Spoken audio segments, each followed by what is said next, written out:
Welcome, friend, to this peaceful hour where we gently peel back the layers of time. Tonight, our story takes place in a world far removed from ours, but still tenderly human.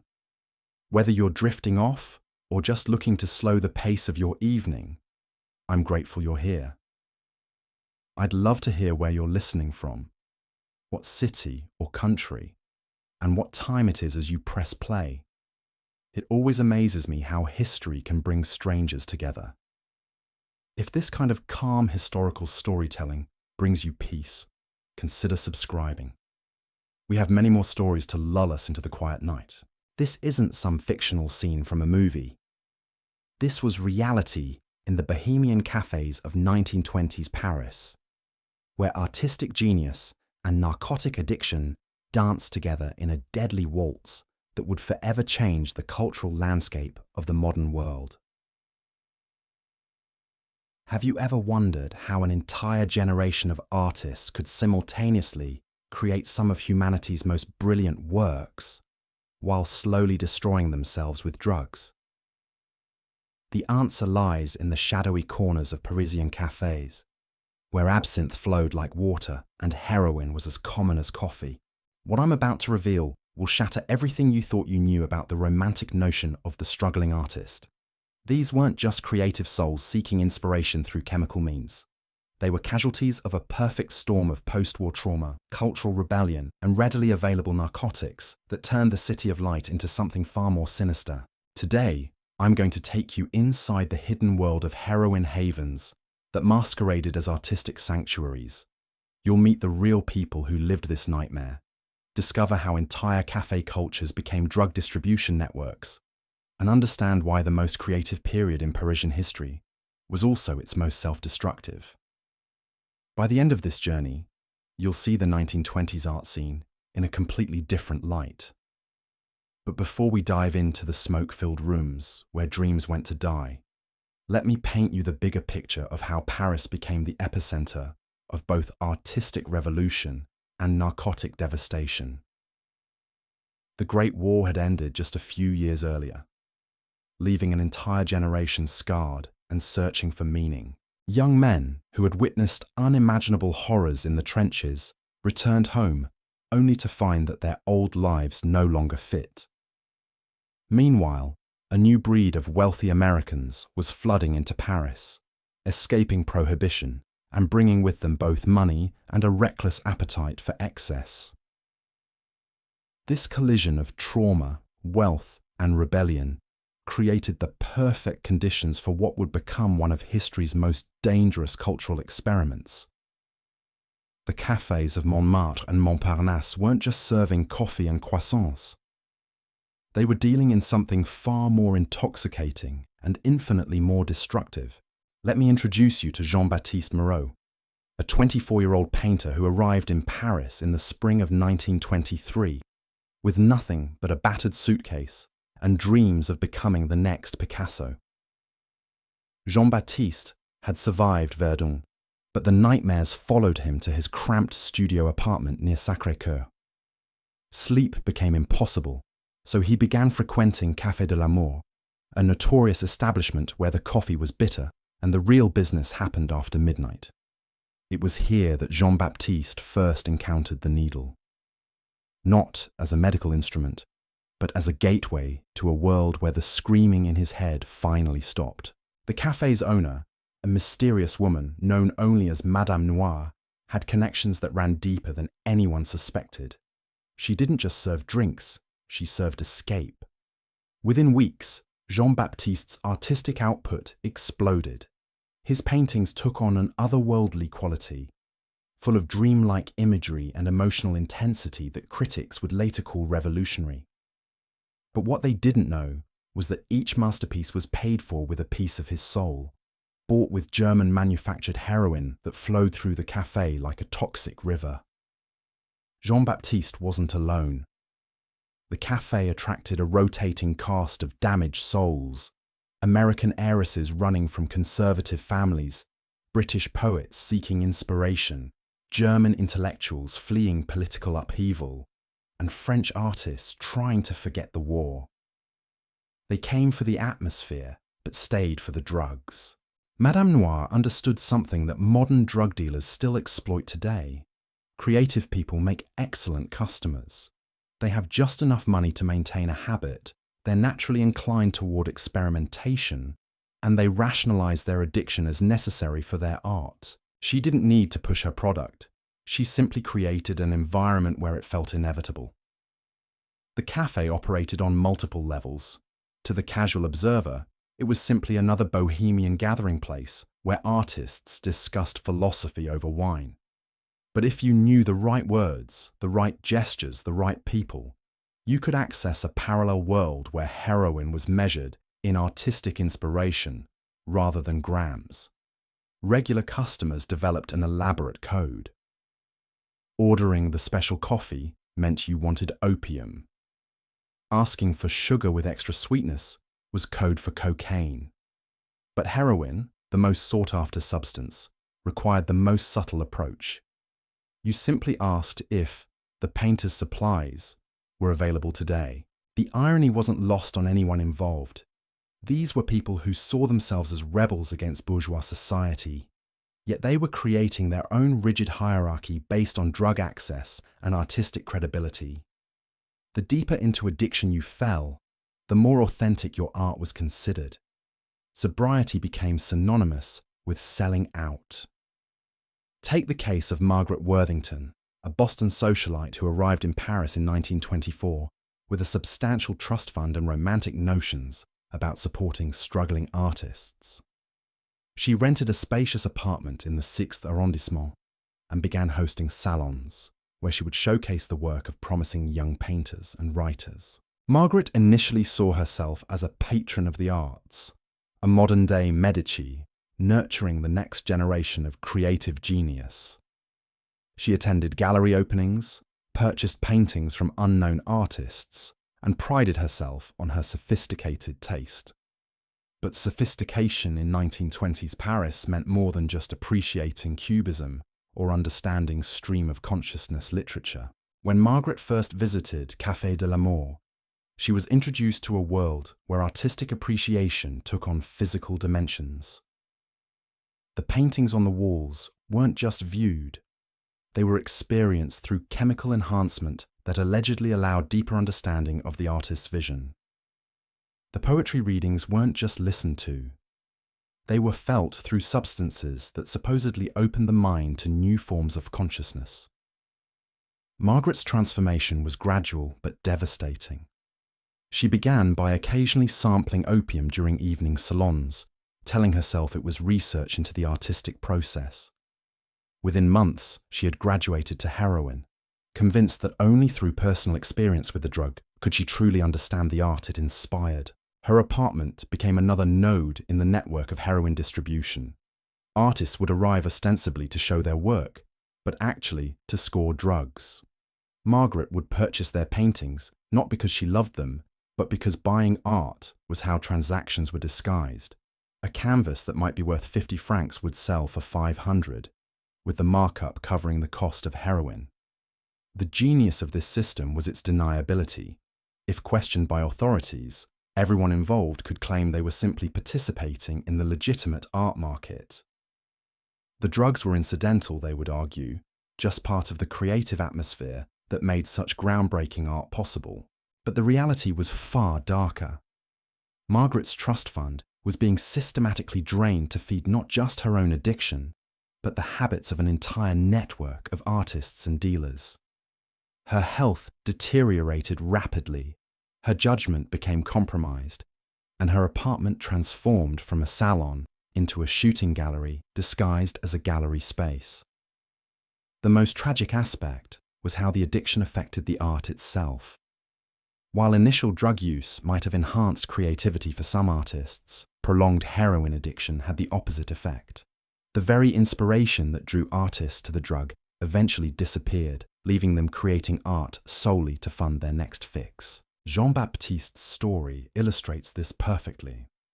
His early heroin-influenced paintings were indeed revolutionary, full of emotional complexity and visual innovation that captured the attention of serious collectors. But as his addiction deepened, his work became increasingly formulaic. He found himself painting the same dreamlike imagery over and over, not because it expressed his artistic vision, but because those were the only paintings that sold to the drug-using collectors who frequented the cafes. The economic ecosystem was entirely circular and ultimately unsustainable. Artists used drugs to create art, sold art to buy drugs, and attracted buyers who were themselves using drugs to appreciate art. Money flowed in endless loops, but actual value was being destroyed at every step. The art became less innovative, the artists became less capable, and the buyers became less discerning. Meanwhile, Madame Noire and others like her were getting rich by facilitating this destruction. They positioned themselves as cultural facilitators, but they were actually running sophisticated drug operations that used artistic pretension as cover. The cafe provided the perfect front: irregular hours, eclectic clientele, and a culture that celebrated nonconformity made it nearly impossible for authorities to distinguish between legitimate artistic activity and criminal enterprise. The international nature of the clientele also provided protection. When wealthy Americans or British aristocrats were involved, local police were reluctant to investigate too aggressively. Diplomatic complaints could end careers, and there was always plausible deniability about what was really happening in these establishments. This created a sense of invulnerability among the participants that would prove tragically misplaced. They believed their artistic credentials and social connections made them untouchable, failing to recognize that addiction doesn't respect class boundaries or creative talent. By 1925, the network had expanded far beyond individual cafes. What started as scattered pockets of artistic experimentation had evolved into a sophisticated underground economy that stretched across the entire left bank. The heroin trade had found its perfect camouflage in the bohemian cafe culture, and the results were both magnificent and horrifying. Consider the evening routine at Le Chien qui Fume, a cafe that occupied 3 floors of a crumbling building near the Sorbonne. The ground floor maintained the appearance of respectability. Students debated philosophy over cheap wine, tourists sampled authentic French atmosphere, and local intellectuals held court at their regular tables. But as the night progressed and the casual customers departed, the real business began. The second floor, accessible only through a narrow staircase hidden behind a bookshelf, housed what regulars called the laboratory.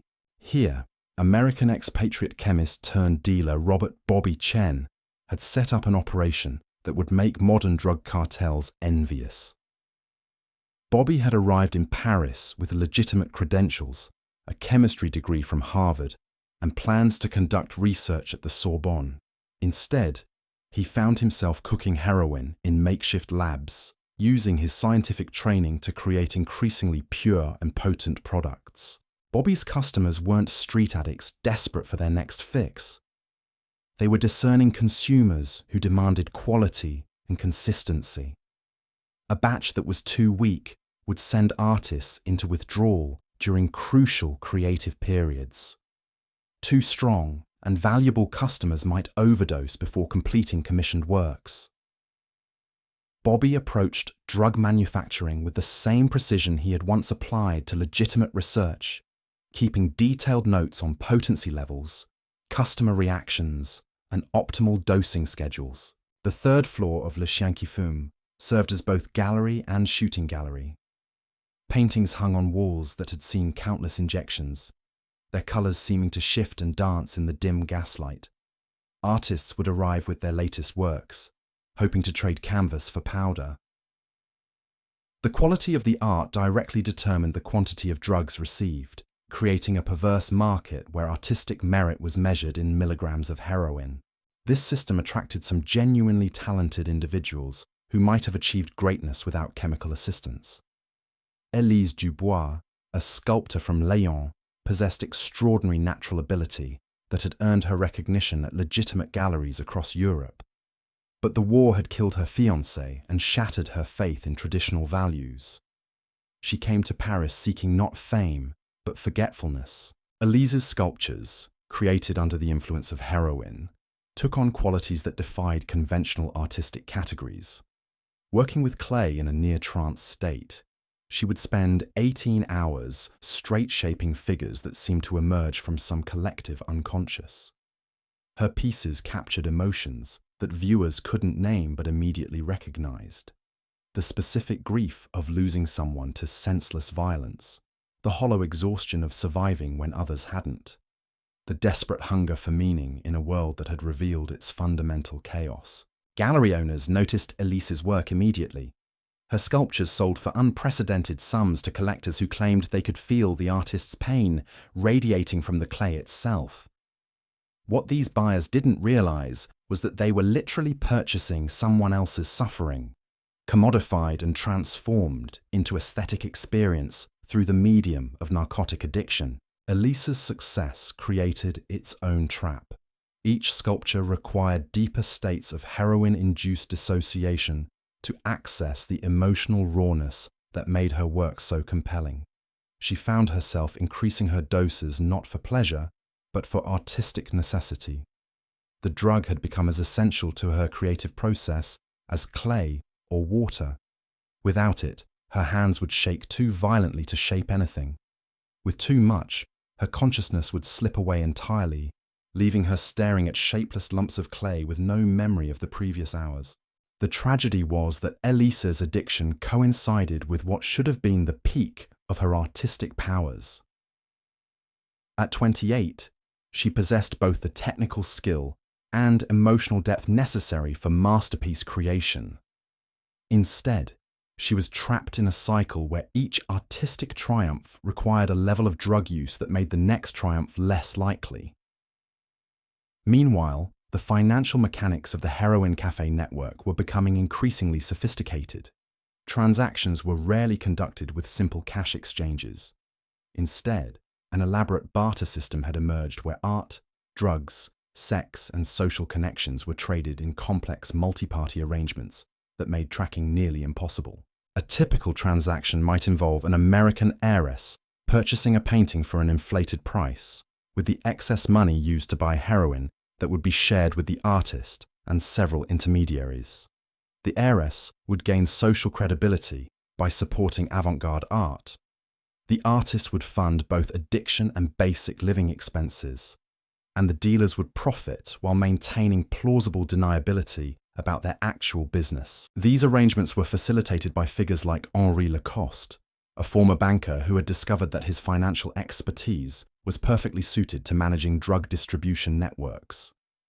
Henri never touched heroin himself, viewing addiction as bad business practice, but he understood how to structure transactions that satisfied everyone's needs while minimizing legal exposure. Henri operated from Café des Rêves Perdus, where he held court every evening from 10 until dawn. Artists would approach his table with their latest works, hoping to secure advances against future drug purchases. Henri would evaluate not just the artistic merit of their pieces, but their potential for continued productivity. An artist showing signs of severe addiction might be cut off, not out of moral concern, but because investing in someone approaching complete physical collapse was financially unsound. This cold calculation extended to every aspect of Henri's operation. He maintained detailed records of customer reliability, tracking which artists could be trusted to deliver promised works and which were likely to disappear into heroin-induced oblivion. He monitored market trends in both legitimate art sales and street drug prices, adjusting his own pricing accordingly. Most importantly, he cultivated relationships with corrupt officials who could provide advance warning of police raids or regulatory changes. Henri's success attracted imitators throughout the Latin Quarter. By 1926, at least a dozen cafes were operating similar schemes, each with its own specialty and clientele. Café Noir focused on serving wealthy tourists seeking authentic bohemian experiences. Le Corbeau Blanc catered to established artists who could afford higher quality drugs. Chez Morphe specialized in opium for customers who preferred that drug's more languid effects. Competition between these establishments sometimes turned violent. When Café des Artistes Maudits began offering higher purity heroin at lower prices, threatening Henri's market share, a mysterious fire destroyed their kitchen and forced them to close for months. When Le Petit Mort started recruiting Henri's best customers with promises of exotic new drug combinations, several of their regular patrons suffered near-fatal overdoses that scared away other potential clients. The violence was usually subtle, disguised as accidents or coincidences. But participants understood the message. The heroin cafe network had become too profitable and too well established to tolerate significant disruption. Anyone threatening the system would face consequences that extended far beyond simple business competition. This atmosphere of barely controlled chaos attracted a particular type of personality. People drawn to the heroin cafes weren't just seeking drugs or art. They were seeking danger itself. The possibility of overdose, arrest, financial ruin, or violent retaliation added an element of excitement that made the experience more compelling than simple drug use or artistic appreciation alone. American expatriate writer Jonathan Hayes embodied this attraction to risk. Hayes had inherited substantial wealth but found conventional life unbearably boring. He came to Paris not to write the great American novel, but to live dangerously enough that he would have something worth writing about. The heroin cafes provided exactly the kind of authentic peril he craved. Hayes began frequenting Café de la Dernière Chance, where he quickly established himself as someone willing to take risks that frightened even seasoned addicts. He would inject unknown substances, participate in dangerous drug combinations, and involve himself in increasingly volatile business arrangements between dealers and artists. His writing, produced in brief periods of clarity between binges, captured the authentic texture of addiction with a precision that made his work essential reading for anyone seeking to understand the period. But Hayes's appetite for danger eventually exceeded even his considerable resources. He became involved in a scheme to smuggle heroin from Germany using hollow picture frames, a plan that required him to transport drugs across international borders while maintaining his cover as a legitimate art collector. The profits would have been enormous, but the risks included not just imprisonment, but execution if caught by authorities who were becoming increasingly aggressive about international drug trafficking. Hayes' story illustrates how the heroin cafe culture had evolved beyond simple addiction or artistic experimentation. By the mid-1920s, it had become a complex ecosystem where people used drugs, art, and danger as interchangeable currencies in transactions that satisfied needs far more complicated than simple chemical dependency. The most sophisticated participants understood that they weren't just buying drugs or selling art. They were purchasing experiences that couldn't be obtained through conventional means. The thrill of transgression, the intimacy of shared secrets, the satisfaction of belonging to an exclusive community that operated by its own rules. The heroin was often less important than the ritual surrounding its use, the social connections it facilitated, and the identity it provided to people who felt disconnected from mainstream society. This psychological dimension made the cafe network far more addictive than the drugs themselves. People who successfully overcame their chemical dependencies often found themselves unable to stay away from the social environment where those dependencies had flourished. The cafes offered not just heroin, but a complete alternative reality where conventional morality, social expectations, and economic relationships were suspended in favor of more immediate and intense forms of human connection. The tragedy was that this alternative reality was ultimately unsustainable. The financial arrangements were too complex, the legal risks too high, and the physical toll too severe for the system to continue indefinitely. By 1927, cracks were beginning to show throughout the network as overdoses increased, money ran out, and authorities began to take notice of what was happening in the supposedly innocent artistic cafes of the left bank. The first major crack appeared in the form of Detective Inspector Claude Bertrand, a methodical man who had spent 20 years building cases against Paris's most elusive criminals. Bertrand wasn't particularly interested in artistic movements or bohemian culture, but he was very interested in the sudden spike in overdose deaths among wealthy foreigners. When the American embassy began pressuring French authorities to investigate the deaths of 3 expatriate heiresses within a single month, Bertrand found himself assigned to a case that would consume the next 2 years of his life. Bertrand's initial investigation revealed what appeared to be a series of tragic coincidences. Young, wealthy individuals with artistic interests were dying from what seemed to be accidental drug overdoses. The deaths occurred in different locations, involved different substances, and appeared to have no connection beyond the victims' shared interest in avant-garde culture.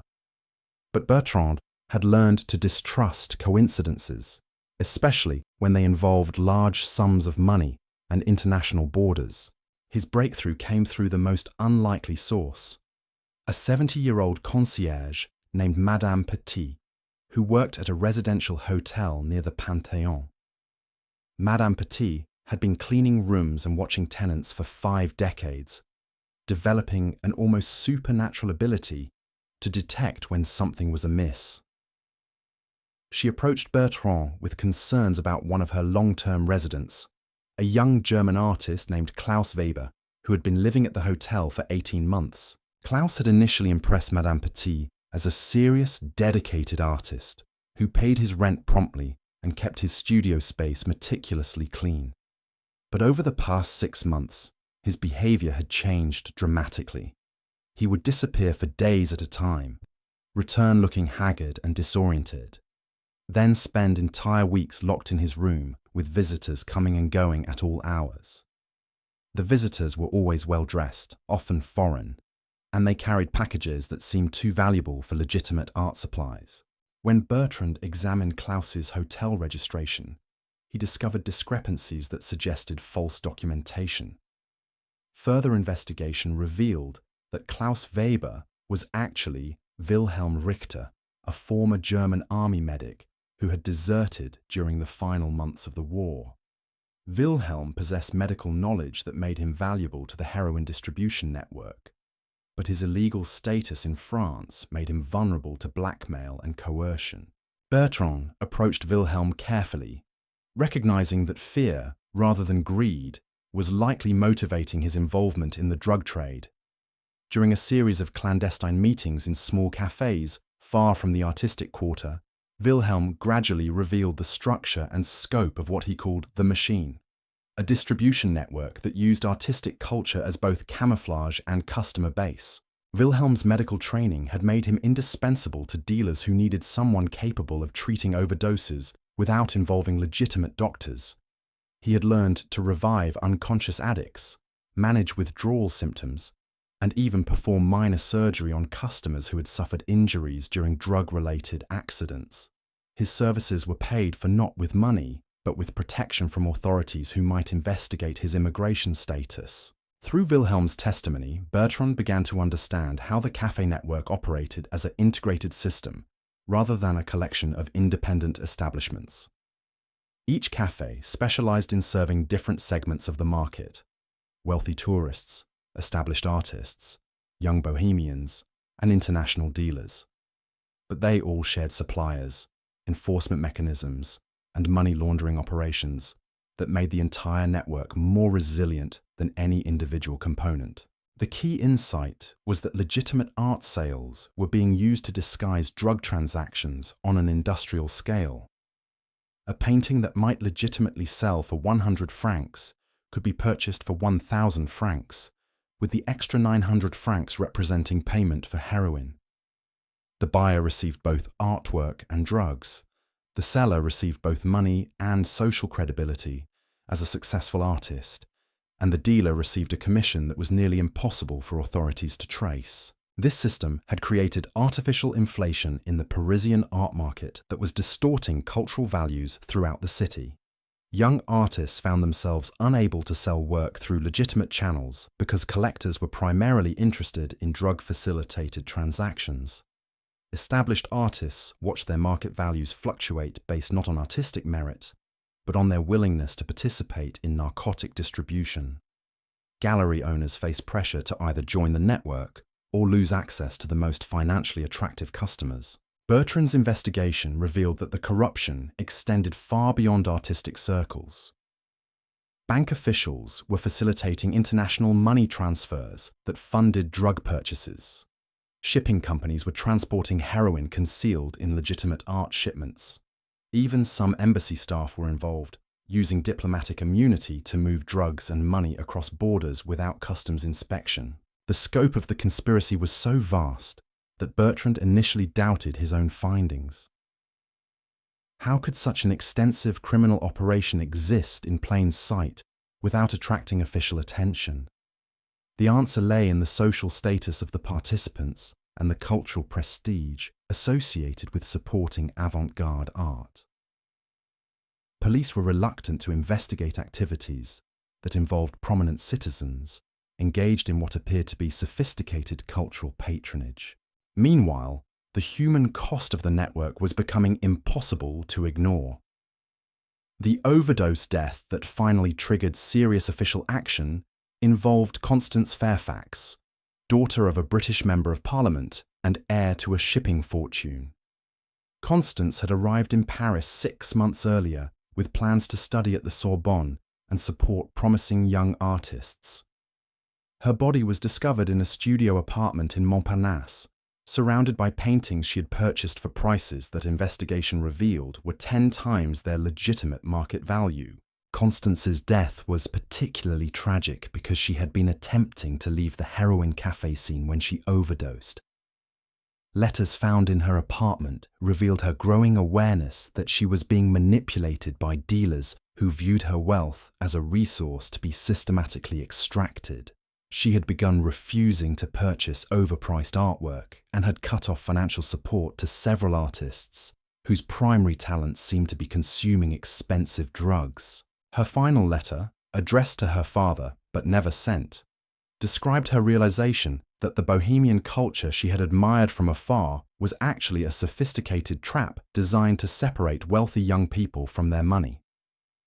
She wrote about artists who created mediocre work but commanded high prices because they could provide access to heroin, dealers who posed as cultural sophisticates while running criminal enterprises, and cafe owners who facilitated the destruction of everyone who entered their establishments. But Constance's attempt to extract herself from the network had made her dangerous to people whose livelihoods depended on maintaining the system's secrecy.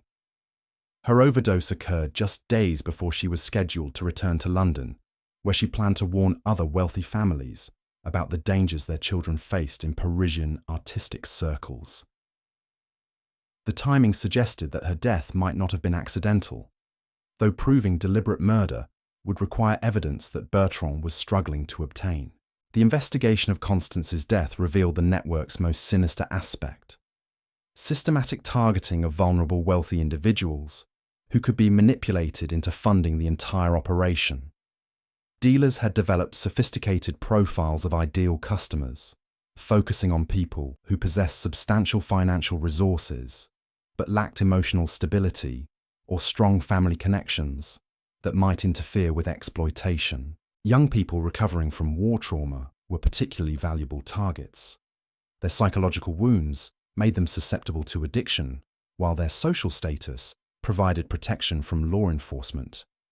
Dealers would identify promising prospects through a network of informants in hospitals, universities, and social clubs, then orchestrate seemingly accidental encounters in artistic venues where initial drug experimentation could be presented as sophisticated cultural exploration.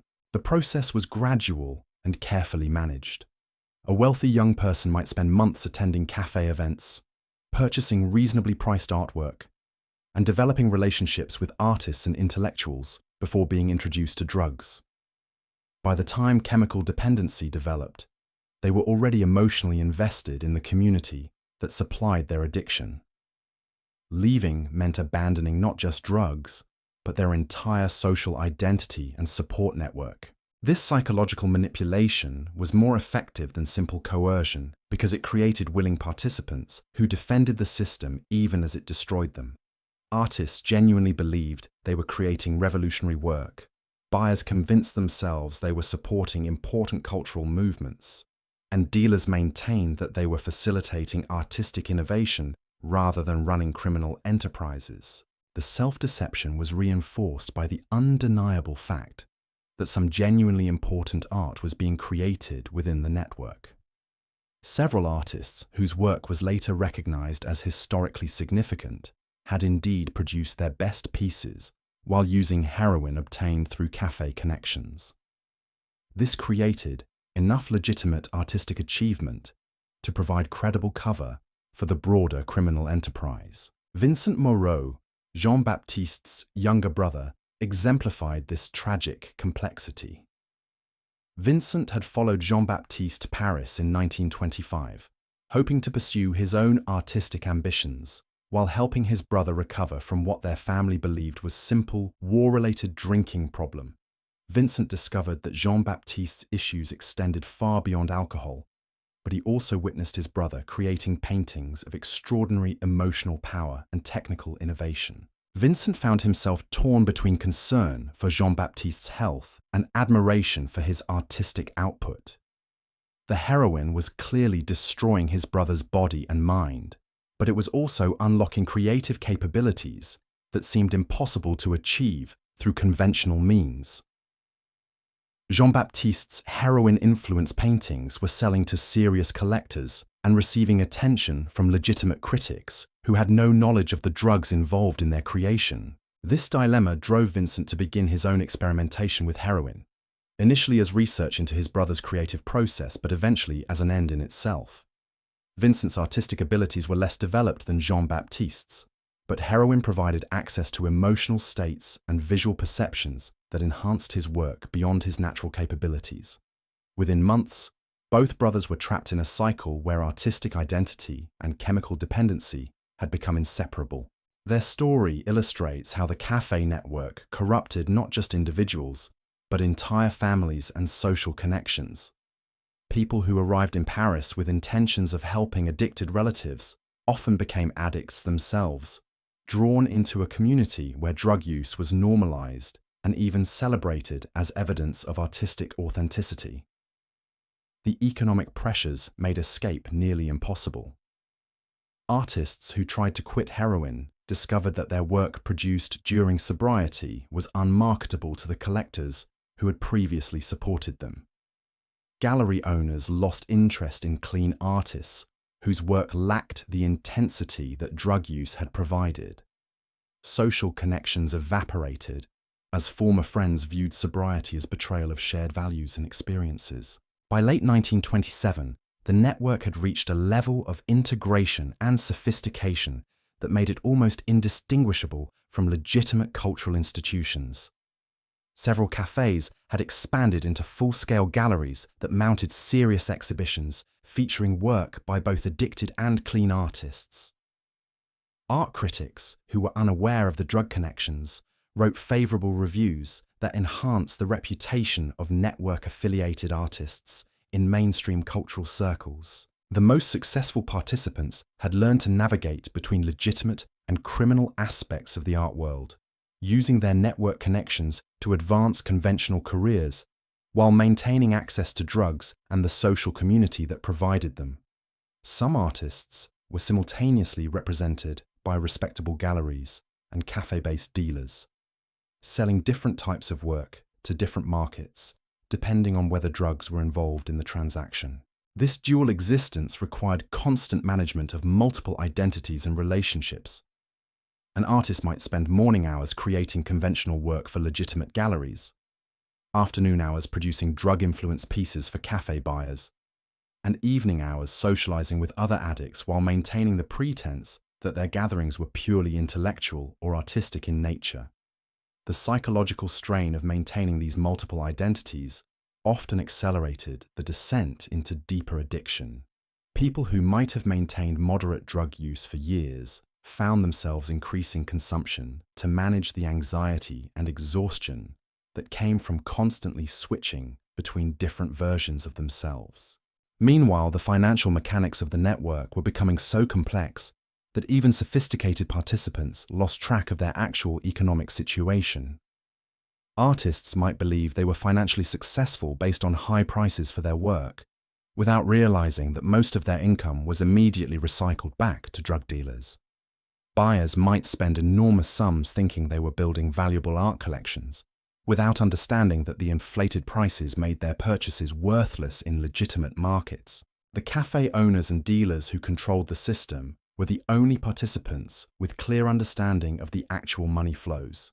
They had structured transactions to maximize their own profits while creating illusions of prosperity for everyone else involved. Artists received enough money to maintain their addictions and basic living expenses, but not enough to achieve actual financial independence that might allow them to leave the network. Buyers received enough social status and access to exclusive experiences to justify their expenditures, but not enough genuine artistic value to make their purchases worthwhile investments.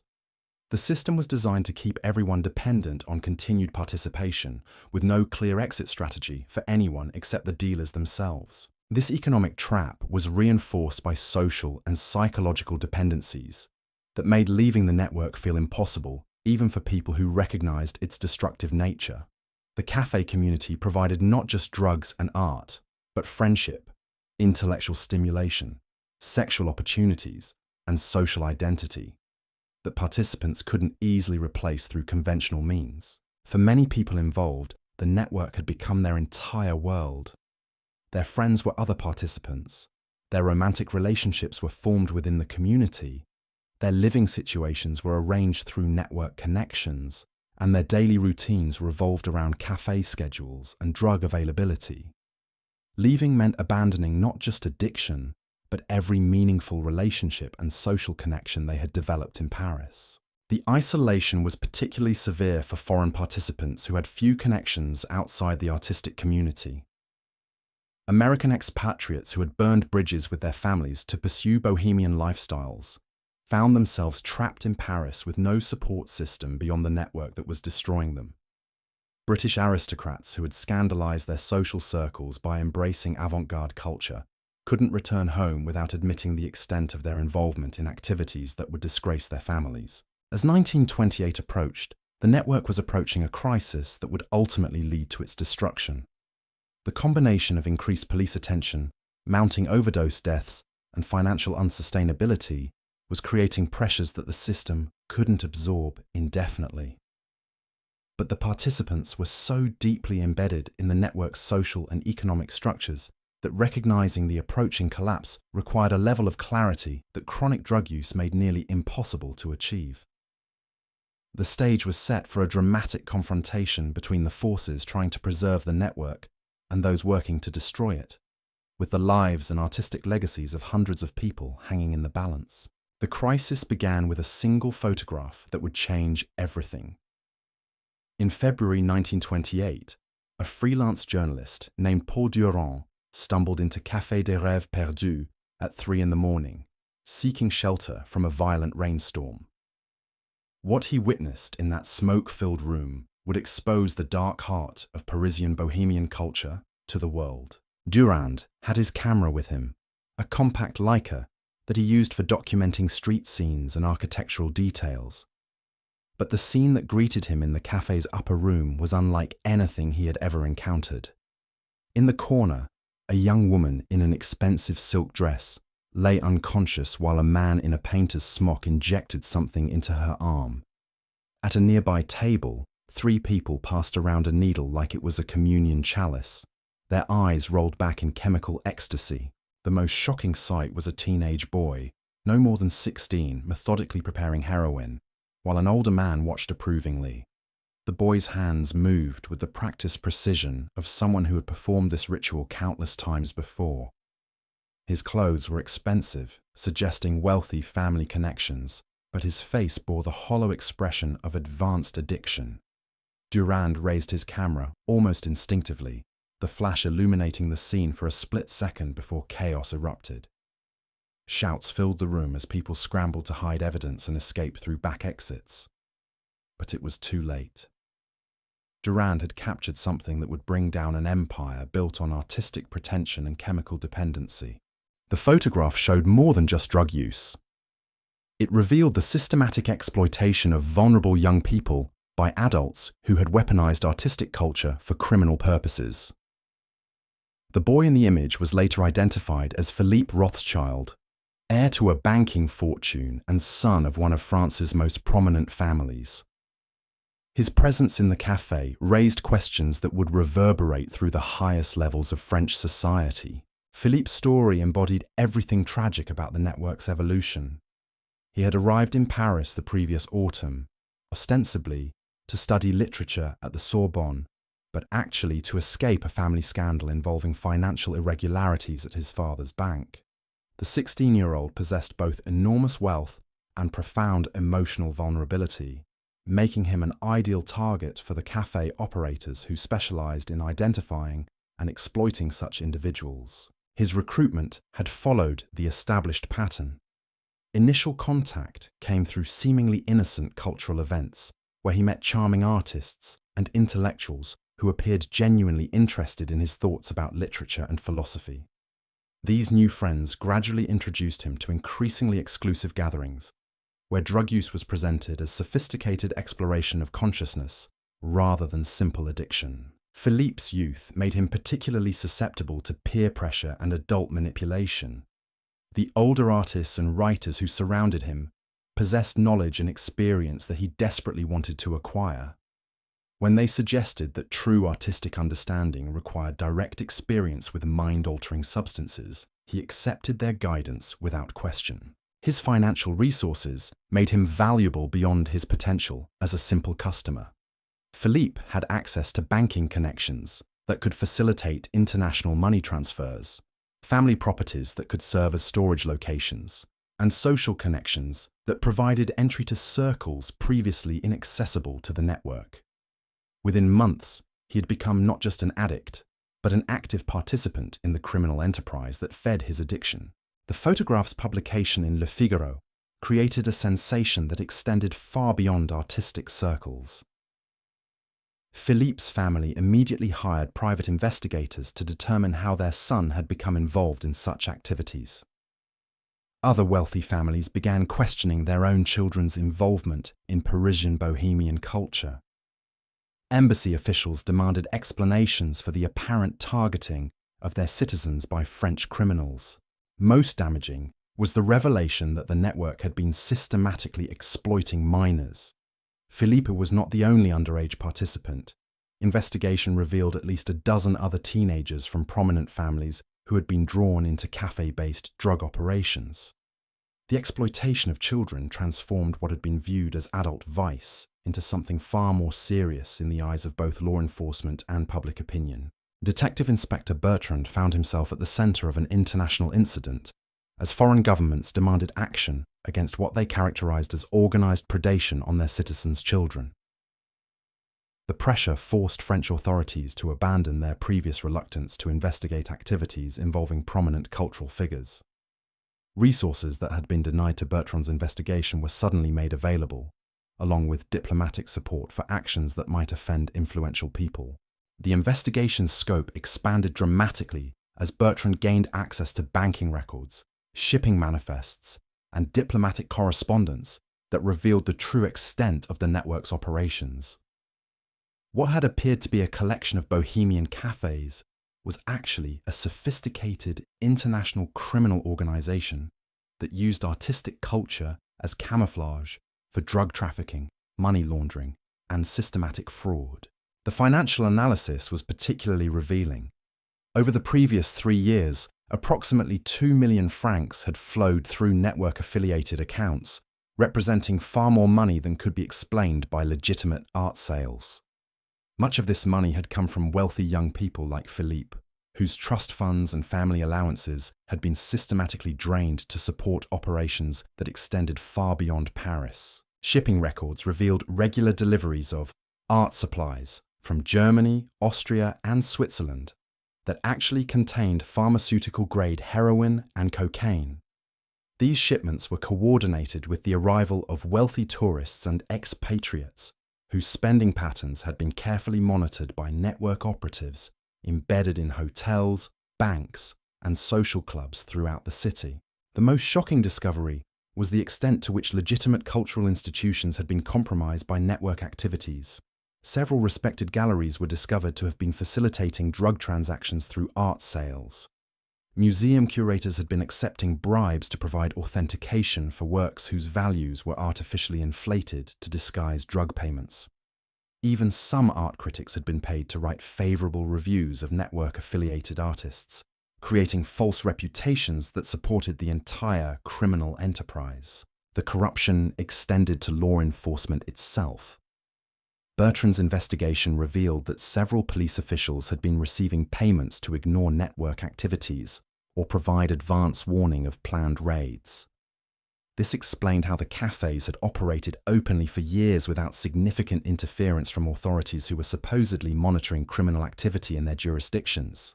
The revelation of police corruption created a crisis within the prefecture that threatened to destabilize law enforcement throughout Paris. Officials who had been compromised faced not only criminal charges, but complete destruction of their careers and reputations. Some chose suicide rather than face the consequences of their involvement in activities that had facilitated the exploitation of children and the corruption of cultural institutions. Meanwhile, network participants were beginning to realize that their world was collapsing around them. The publication of Durand's photograph had made continued operations impossible, but many people involved were too addicted to drugs or too financially dependent on the system to simply walk away.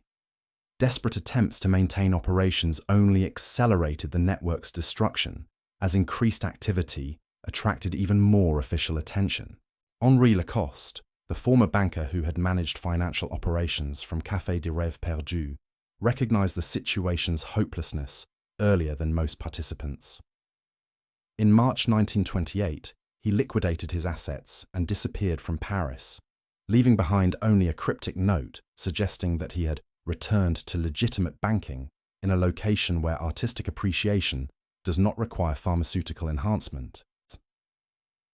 Henri's departure triggered panic among other network operators, who realized that someone with detailed knowledge of their financial arrangements was now beyond their control. Several other key figures attempted similar escapes, but most lacked Henri's financial sophistication and international connections. Their flight attempts only provided authorities with additional evidence of criminal activity, while leaving behind operations that quickly devolved into chaos. Without experienced management, the remaining cafes began operating with increasing desperation and decreasing concern for the safety of their customers. Drug quality became inconsistent as suppliers lost confidence in the network's ability to pay its debts. Violence erupted as different factions fought for control of the most profitable operations. Most dangerously, the systematic exploitation of wealthy young people became more aggressive and less subtle as operators tried to extract maximum value from relationships before the entire system collapsed. This final phase produced some of the network's most tragic casualties. Marie-Claire Dubois, Elise's younger sister, had come to Paris seeking to help her sibling overcome what their family believed was artistic temperament rather than drug addiction. Marie-Claire possessed neither artistic talent nor significant wealth, but she was young, attractive, and desperate to save her sister. Network operators quickly identified her as someone who could be manipulated through emotional rather than financial incentives. Marie-Claire's exploitation followed a pattern that investigators would later discover had been used against dozens of other family members and friends of network participants. She was gradually drawn into cafe society through her legitimate concern for Elise, then convinced that understanding addiction required personal experience with drugs. Her initial resistance was overcome through carefully orchestrated peer pressure and emotional manipulation that presented drug use as evidence of love and loyalty to her sister. Within weeks, Marie-Claire had become addicted to heroin while believing she was conducting research that would help her save Elise. The two sisters spent their final months together in a shared delusion that their drug use was somehow therapeutic, each believing she was helping the other while both spiraled toward destruction. Their deaths, which occurred within days of each other in April 1928, epitomized the network's ability to corrupt even the most well-intentioned relationships. The Dubois sisters' deaths marked a turning point in public perception of the network. Previous casualties could be dismissed as the unfortunate consequences of adult choices, but Marie-Claire's story revealed how the system actively recruited and destroyed people whose only crime was loving someone already trapped within its operations. The systematic targeting of family members and friends transformed drug trafficking into something resembling a contagious disease that spread through social connections rather than simple criminal association. Detective Inspector Bertrand used the public outrage generated by cases like the Dubois sisters to justify increasingly aggressive investigative tactics. Simultaneous raids on 12 network-affiliated locations in May 1928 resulted in the arrest of over 60 people and the seizure of evidence that finally provided a complete picture of the organization's structure and operations. The evidence revealed that what had begun as informal drug dealing in bohemian cafes had evolved into a criminal enterprise with sophisticated operational procedures, financial management systems, and strategic planning capabilities. The network maintained detailed records of customer preferences, spending patterns, and psychological vulnerabilities that were used to maximize extraction of money from each target. Personnel files contained evaluations of employees based on their ability to manipulate specific types of victims, with bonuses paid for successfully recruiting wealthy or influential new customers. Most disturbing were the planning documents that revealed the network's intention to expand operations beyond Paris. Similar cafe-based operations were being established in London, New York, and Berlin, using lessons learned from the Parisian experiment to create more efficient and profitable criminal enterprises. The systematic exploitation of artistic culture was being packaged as a business model that could be replicated in any location with sufficient concentrations of wealthy young people seeking cultural authenticity. The international scope of the planned expansion elevated the investigation from local law enforcement matter to international security concern. Foreign governments that had initially pressured France to address the exploitation of their citizens now recognized that similar threats might emerge in their own territories. Diplomatic cooperation that had been limited to demands for action expanded to include intelligence sharing and coordinated law enforcement efforts. The network's collapse accelerated as participants realized that continued involvement meant not just criminal prosecution, but potential deportation and international scandal that would destroy their reputations permanently. Artists who had depended on drug-facilitated sales found themselves unable to maintain their lifestyles as customers disappeared, and legitimate galleries refused to associate with anyone connected to the scandal. The psychological impact was often more severe than the financial consequences. People who had structured their entire identities around membership in an exclusive artistic community discovered that this community had been deliberately created to exploit them.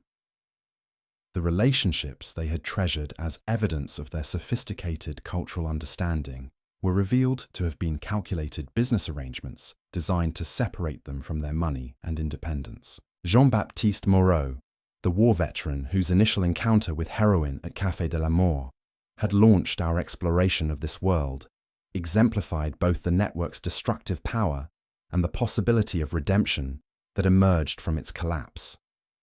Jean-Baptiste had been among the first people arrested in the May raids, but his cooperation with authorities earned him lenient treatment that allowed him to attempt recovery rather than face extended imprisonment. His testimony provided crucial insights into how the network had evolved from informal drug dealing to systematic criminal enterprise.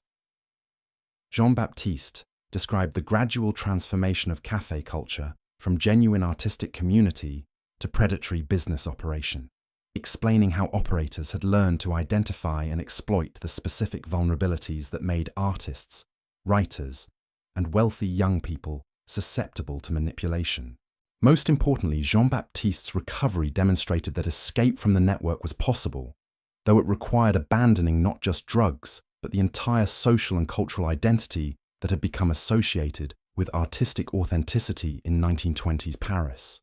His paintings created during recovery lacked the otherworldly intensity of his heroin-influenced work, but they possessed emotional honesty and technical competence that proved genuine artistic ability could exist independently of chemical enhancement. Jean-Baptiste's example inspired other network survivors to attempt their own recoveries, creating a small but significant community of people working to rebuild their lives after escaping the cafe-based criminal enterprise. Their efforts were supported by legitimate cultural institutions that recognized the need to provide alternatives to the toxic artistic culture that had made so many people vulnerable to exploitation. The recovery community's existence challenged one of the network's most insidious lies, the claim that drugs were necessary for authentic artistic expression. Artists who had created their best work while using heroin discovered that sobriety allowed them to develop their talents more consistently and sustainably, even if the results were less immediately spectacular than their drug-influenced pieces. However, the network's collapse also created genuine hardships for people who had become economically dependent on its operations. Artists whose work had been artificially supported by drug-related transactions found themselves unable to earn legitimate livings through conventional gallery sales. The inflated prices that had seemed like evidence of success were revealed to have been unsustainable distortions that left participants unprepared for normal economic realities. Some former network participants never recovered from the financial and social devastation caused by the organization's collapse. Without the artificial support system that had maintained their lifestyles, they faced poverty, social isolation, and health problems that made rebuilding their lives extremely difficult. The network's destruction was necessary to prevent continued exploitation, but it also eliminated the only source of income and community that many people possessed. The human cost of both the network's operation and its collapse raised difficult questions about how society should address the complex relationships between artistic culture, mental health, economic vulnerability, and criminal exploitation.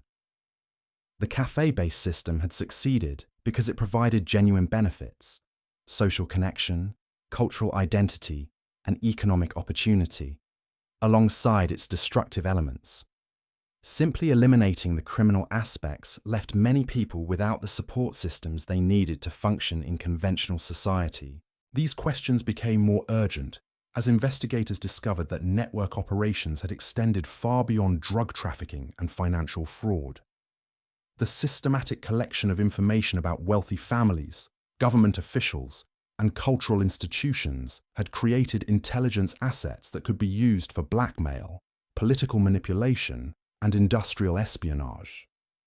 The network's collapse had prevented these capabilities from being fully developed, but their existence suggested that cafe-based criminal organizations could pose threats to national security, as well as individual welfare. The investigation's revelations transformed how authorities throughout Europe approached the intersection of cultural activities and criminal behavior. Police departments established specialized units trained to recognize how legitimate artistic and intellectual communities could be infiltrated and exploited by criminal organizations. Educational institutions developed programs designed to help young people recognize and resist manipulation techniques that targeted their desires for cultural sophistication and social acceptance. Most significantly, the scandal forced a broader examination of how economic inequality and social displacement had created conditions that made large numbers of people vulnerable to exploitation. The network had succeeded not just because its operators were skillful manipulators, but because post-war society had failed to provide adequate support for people struggling with trauma, financial insecurity, and social alienation. The wealthy young people who had been targeted by network operators were not simply victims of criminal predation. They were casualties of a broader cultural crisis that had left an entire generation searching for meaning and identity in the aftermath of unprecedented social upheaval. The criminal network had provided artificial solutions to real problems, which explained both its initial appeal and the difficulty many people experienced in extracting themselves from its influence. Understanding this broader context was essential for preventing similar exploitation in the future. Simply prosecuting the criminals involved would not address the underlying conditions that had made their operations possible. society needed to develop legitimate alternatives to the community, identity, and economic opportunity that criminal networks provided to their participants. The cafe network's legacy extended far beyond the specific people and institutions it had corrupted. Its operations had demonstrated how criminal organizations could exploit cultural prestige and social status to legitimize activities that would be immediately recognized as dangerous if presented in more obvious criminal contexts. This insight would prove valuable as authorities encountered similar schemes in other cities and cultural movements throughout the 20th century. The network had also revealed how international criminal organizations could use cultural exchange and artistic collaboration to facilitate activities that cross national borders and jurisdictional boundaries. The techniques developed by cafe operators for moving money, people, and contraband through legitimate cultural channels would be adopted by other criminal enterprises seeking to exploit globalized cultural and economic systems. Perhaps most importantly, the scandal had exposed the vulnerability of cultural institutions to criminal infiltration and the difficulty of distinguishing between legitimate artistic innovation and criminal manipulation when both operated within the same social and economic environments.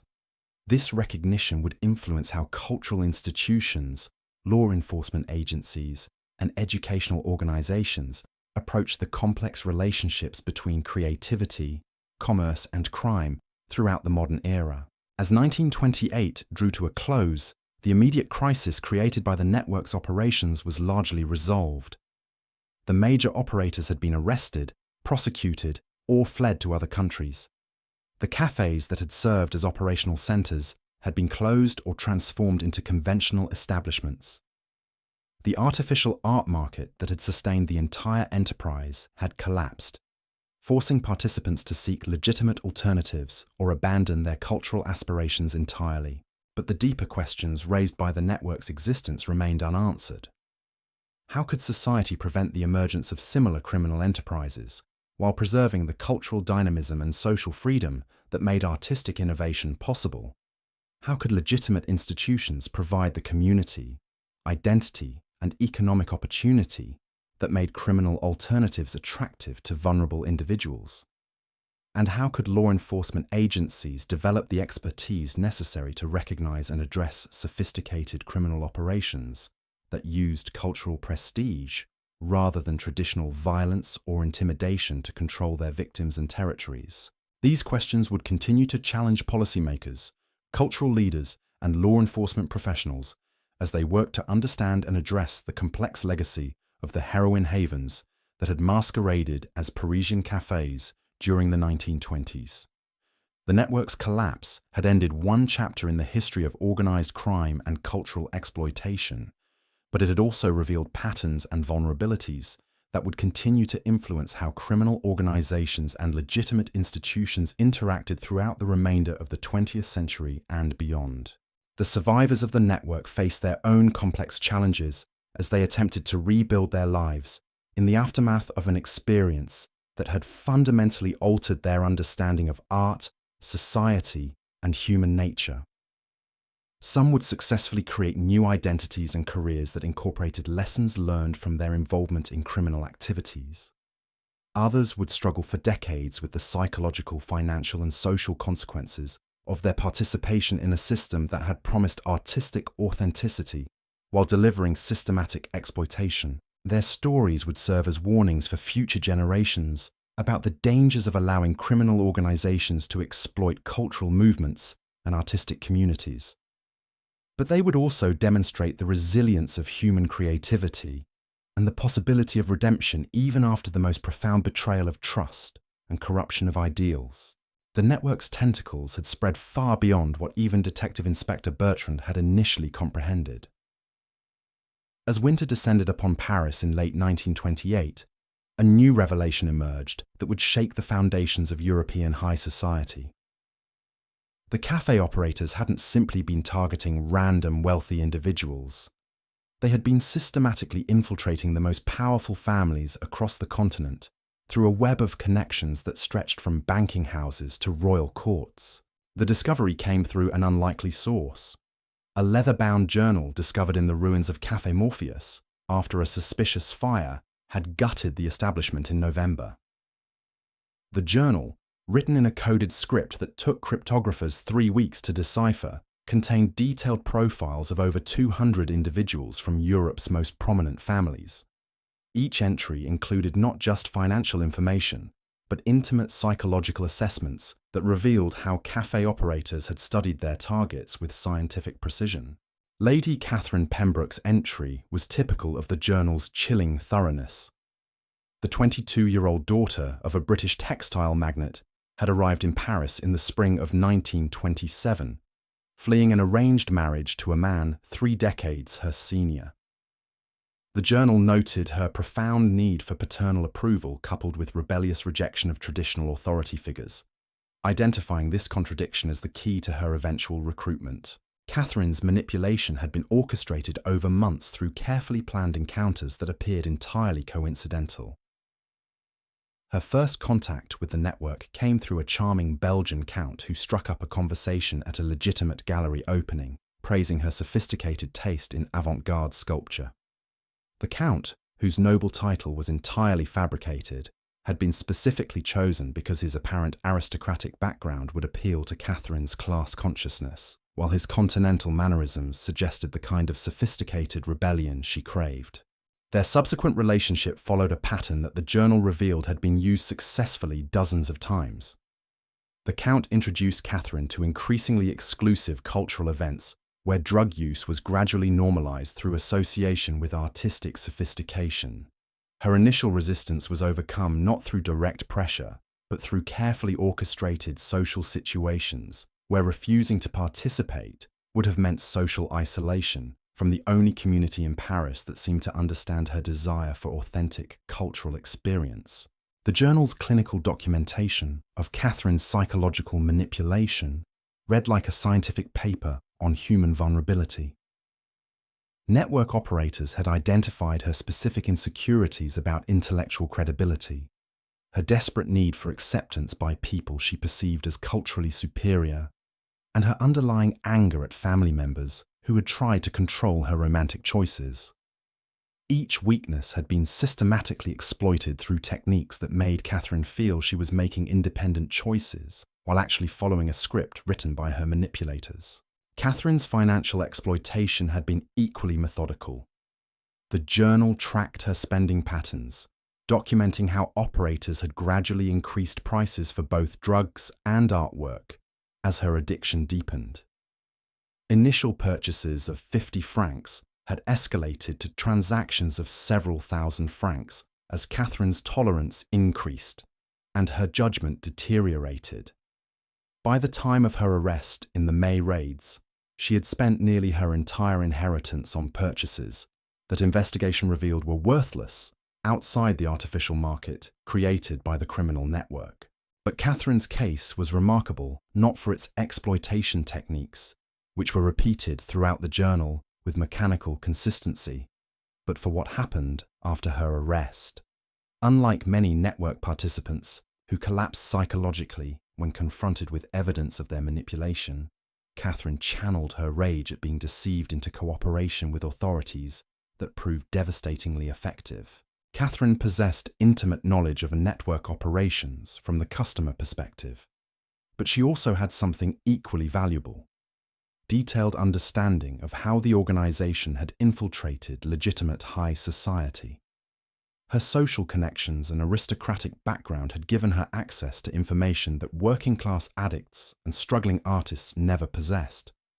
She knew which embassy officials had been compromised, which banking executives had facilitated money laundering, and which cultural institutions had been corrupted by network influence. Her testimony revealed that the cafe-based operations were only the visible portion of a criminal enterprise that extended into the highest levels of European society.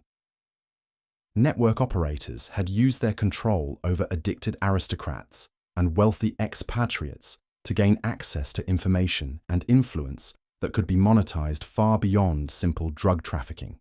Blackmail schemes targeted government officials, industrial espionage operations gathered intelligence for foreign competitors, and financial manipulation schemes moved money through international markets in ways that benefited criminal organizations throughout Europe. The scope of these secondary operations transformed the investigation from a local drug enforcement matter into an international security crisis. French authorities discovered that network operators had been selling information about military contracts, diplomatic negotiations, and industrial innovations to buyers whose identities remained hidden behind layers of intermediaries and coded communications. The cafe addicts had unknowingly served as intelligence assets, whose social connections and family relationships provided access to secrets that could influence everything from stock prices to international treaties. Catherine's revelations about the network's intelligence operations led to one of the most shocking discoveries of the entire investigation. Prince Alessandro di Montecroce, heir to one of Italy's oldest noble families and a frequent visitor to Parisian café society, had been systematically feeding information about Italian military preparations to network operators who were selling it to German intelligence services still operating despite the war's official conclusion. Alessandro's recruitment had followed the same pattern documented throughout the journal. Initial contact through seemingly accidental encounters, gradual introduction to drugs through cultural activities, and steady escalation of both addiction and financial exploitation. But Alessandro's political connections had made him valuable for purposes that extended far beyond the money he could provide through inflated art purchases. Network operators had encouraged Alessandro's drug dependency specifically to compromise his judgment and loyalty to his own country. His addiction had made him desperate for continued access to heroin, while his social position provided access to military and diplomatic information that foreign intelligence services were willing to pay enormous sums to obtain. The cafe operators served as intermediaries in transactions that generated profits far exceeding anything possible through simple drug dealing. Alessandro's case revealed how the network had evolved from criminal enterprise to national security threat. The systematic targeting of individuals with access to sensitive information suggested coordination with foreign intelligence services that were using criminal organizations to gather intelligence while maintaining plausible deniability about their activities. The cafe operators weren't just drug dealers. They were assets in an international espionage network that used addiction and cultural manipulation to compromise the security of multiple European nations. The discovery of these intelligence operations triggered a diplomatic crisis that reverberated through European capitals. Governments that had initially viewed the Parisian café scandal as a local law enforcement matter suddenly recognized that their own national security had been compromised by criminal organizations operating under the cover of artistic culture. Intelligence agencies that had been focused on traditional military threats found themselves confronting a new form of espionage that exploited cultural exchange and social relationships rather than traditional diplomatic channels. The investigation's expansion into intelligence matters also revealed how the network's financial operations had been far more sophisticated than initially understood. Money generated through drug sales and art fraud had been invested in legitimate businesses that provided both cover for criminal activities and additional sources of revenue that could be used to expand operations. Network operators had purchased shares in shipping companies that transported their contraband, invested in banks that laundered their money, and acquired real estate that served as operational bases while generating rental income. Most disturbing was the discovery that network profits had been used to establish similar operations in other European cities. The Parisian café system was revealed to be a prototype for criminal organizations that were being replicated in London, Berlin, Vienna, and Rome.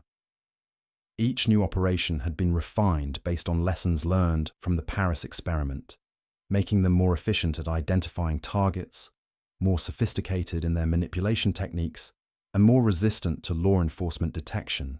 The international expansion of café-based criminal operations created enforcement challenges that existing law enforcement agencies were poorly equipped to address. Police departments that were organized to handle local crime found themselves confronting criminal networks that operated across national boundaries and used legitimate cultural institutions as cover for illegal activities. Traditional investigative techniques that relied on informants and surveillance were inadequate for addressing organizations that use psychological manipulation and social relationships rather than violence and intimidation to control their territories and victims. The complexity of these challenges was illustrated by the case of Dr. Hermann Weiss, a respected psychiatrist from Vienna who had been drawn into the network through his legitimate research into the therapeutic potential of various drugs. Weiss had initially visited Parisian cafes to observe how artists used substances to enhance creativity, hoping to develop treatments for patients suffering from depression and anxiety disorders that traditional medicine seemed unable to address effectively. Weiss's scientific training and medical credentials had made him an ideal target for network operators who recognized the value of having a legitimate medical professional associated with their activities. His presence in cafe society provided credibility that helped attract other potential customers, while his psychiatric expertise could be used to develop more effective manipulation techniques for targeting vulnerable individuals. The network had gradually compromised Weiss through techniques that exploited his genuine desire to help patients and advance medical knowledge. He was encouraged to experiment with increasingly powerful drugs, initially for research purposes, but eventually to satisfy his own growing addiction. His medical practice in Vienna became a source of pharmaceutical supplies that were diverted to network operations, while his patient relationships provided access to wealthy individuals who could be targeted for recruitment. Weiss's involvement illustrated how the network had learned to exploit professional ethics and altruistic motivations as effectively as personal vulnerabilities and financial greed. His belief that he was conducting important medical research had been manipulated to make him complicit in criminal activities that contradicted everything he claimed to believe about helping people and advancing human knowledge.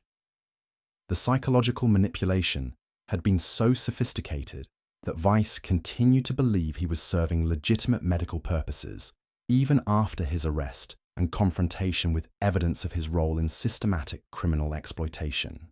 The Weiss case also revealed how the network had been developing techniques for large-scale psychological manipulation that could be applied to populations rather than just individuals.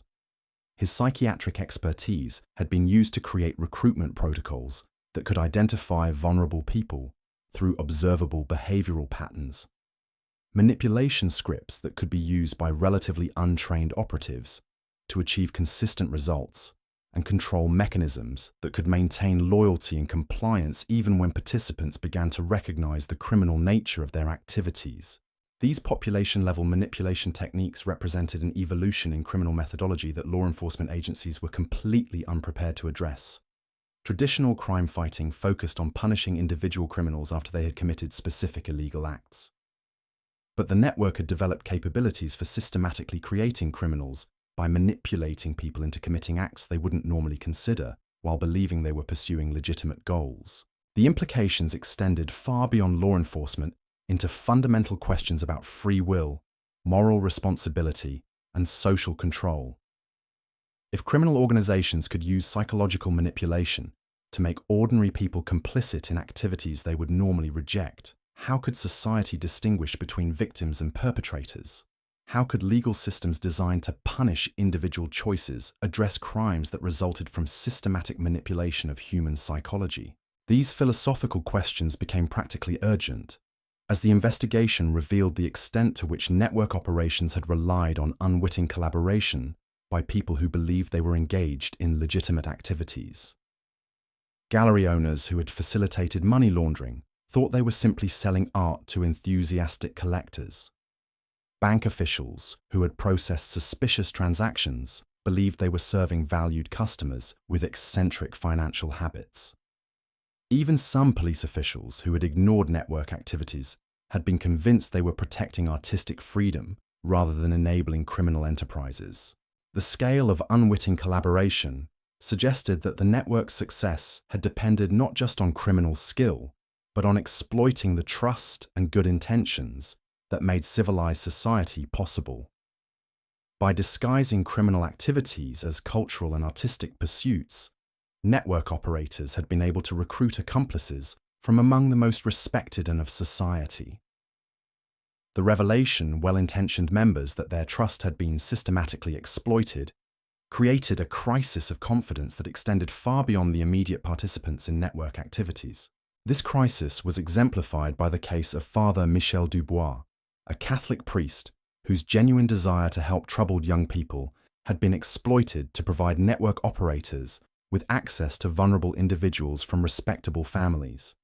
Father Dubois had established a program that offered counseling and support to young people struggling with what he understood to be spiritual and emotional difficulties resulting from the war's psychological trauma. Network operators had identified Father Dubois' program as an ideal source of potential recruits who possessed both emotional vulnerability and family resources that could be exploited. They had gradually infiltrated his counseling sessions through individuals who posed as reformed addicts seeking spiritual guidance while actually gathering intelligence about other participants who might be suitable targets for recruitment. The manipulation of Father Dubois had been particularly sophisticated because it exploited his religious convictions rather than challenging them. Network operatives had convinced him that helping troubled young people required understanding their struggles through direct experience, gradually leading him to believe that limited experimentation with drugs was necessary for effective ministry to addicted individuals. Father Dubois' involvement had provided network operators with both legitimacy and access that would have been impossible to obtain through purely criminal means. His endorsement of certain individuals as spiritually reformed had convinced families to trust people who were actually network operatives. His religious authority had been used to present drug experimentation as spiritual exploration rather than criminal activity. Most tragically, his genuine care for troubled young people had been weaponized to facilitate their exploitation by criminal organizations that viewed them as nothing more than sources of revenue. The revelation of Father Dubois' manipulation created a scandal within the Catholic Church that reverberated throughout France's religious communities. If respected clergy could be deceived into facilitating criminal exploitation of vulnerable individuals, how could any institution trust its ability to distinguish between legitimate social service and criminal manipulation? The case forced religious organizations throughout Europe to examine their own vulnerability to infiltration by criminal enterprises that might exploit their altruistic missions for illegal purposes. The broader implications of systematic manipulation became even more troubling, as investigators discovered evidence that network operators had been documenting their techniques for potential sale to other criminal organizations or foreign intelligence services.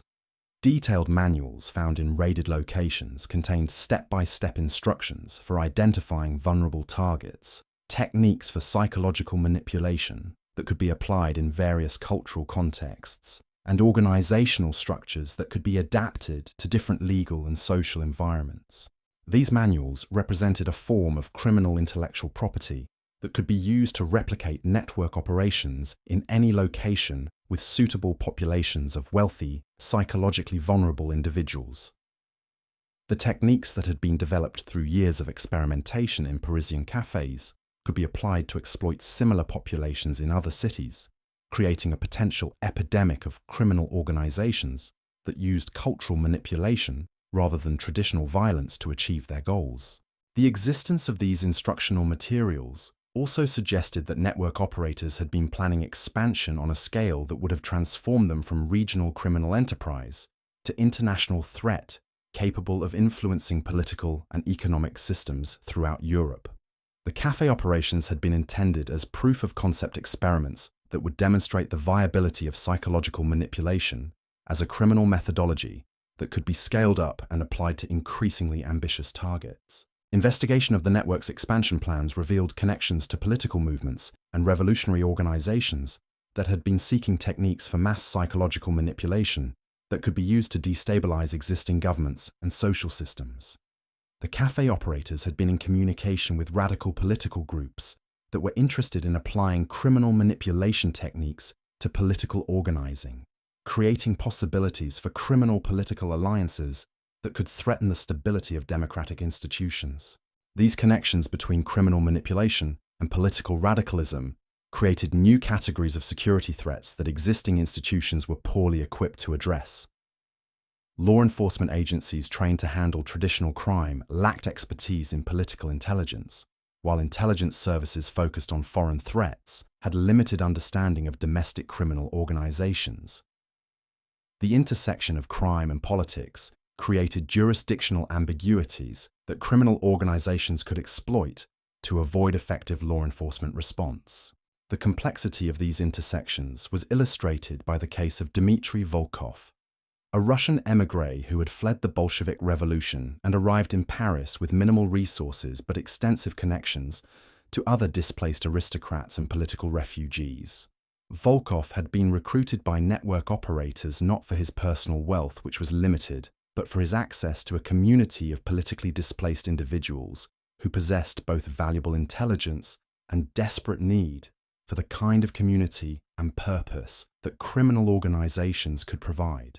Volkov's recruitment had followed techniques documented in the network's instructional materials, but adapted to exploit political rather than purely personal vulnerabilities.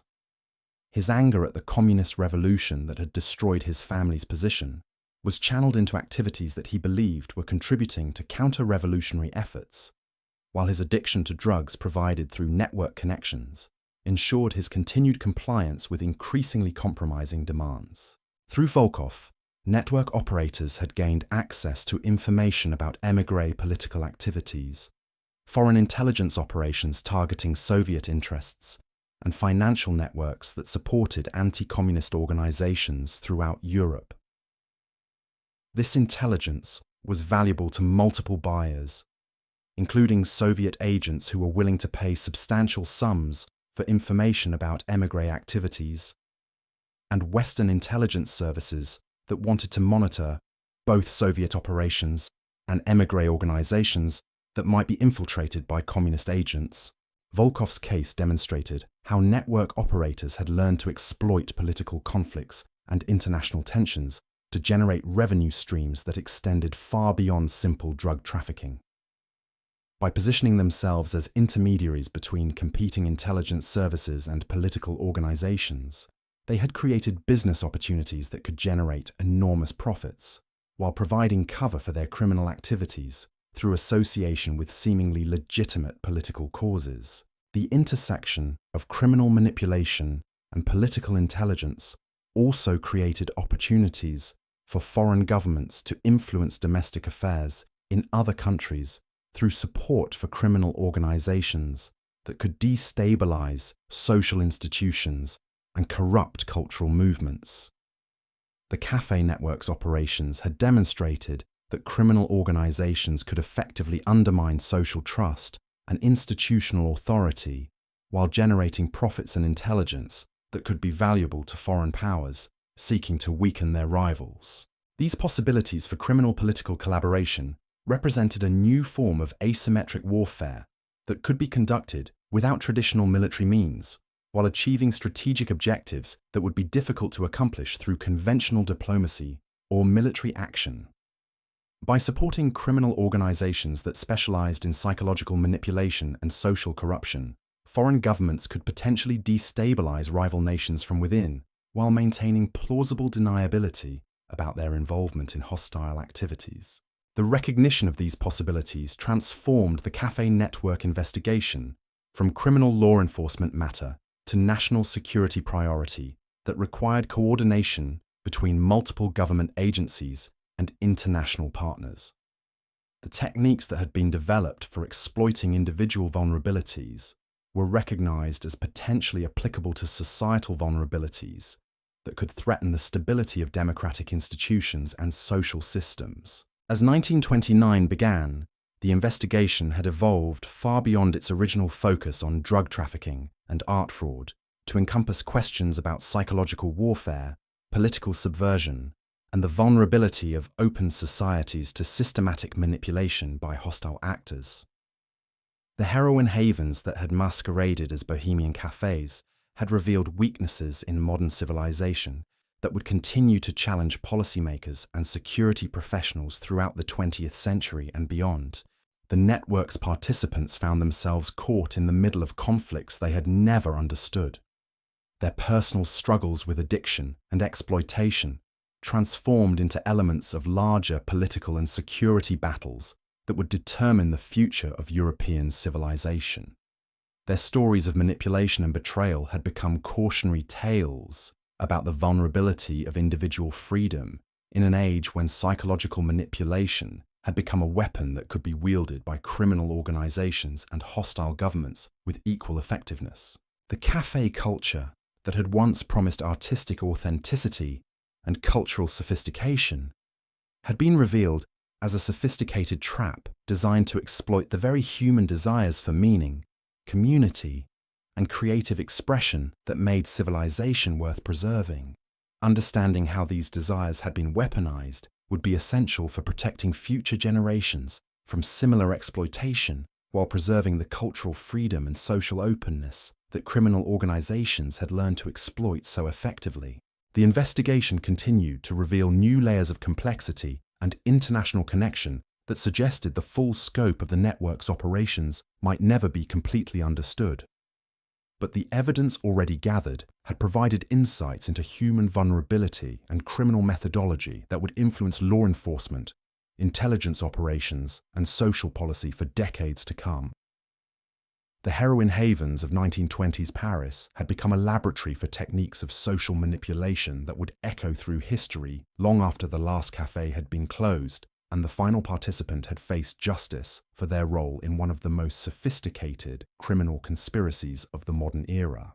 The investigation's tentacles reached into the most unexpected corners of European society, revealing how the network had systematically targeted not just individuals, but entire institutions that formed the backbone of civilized order.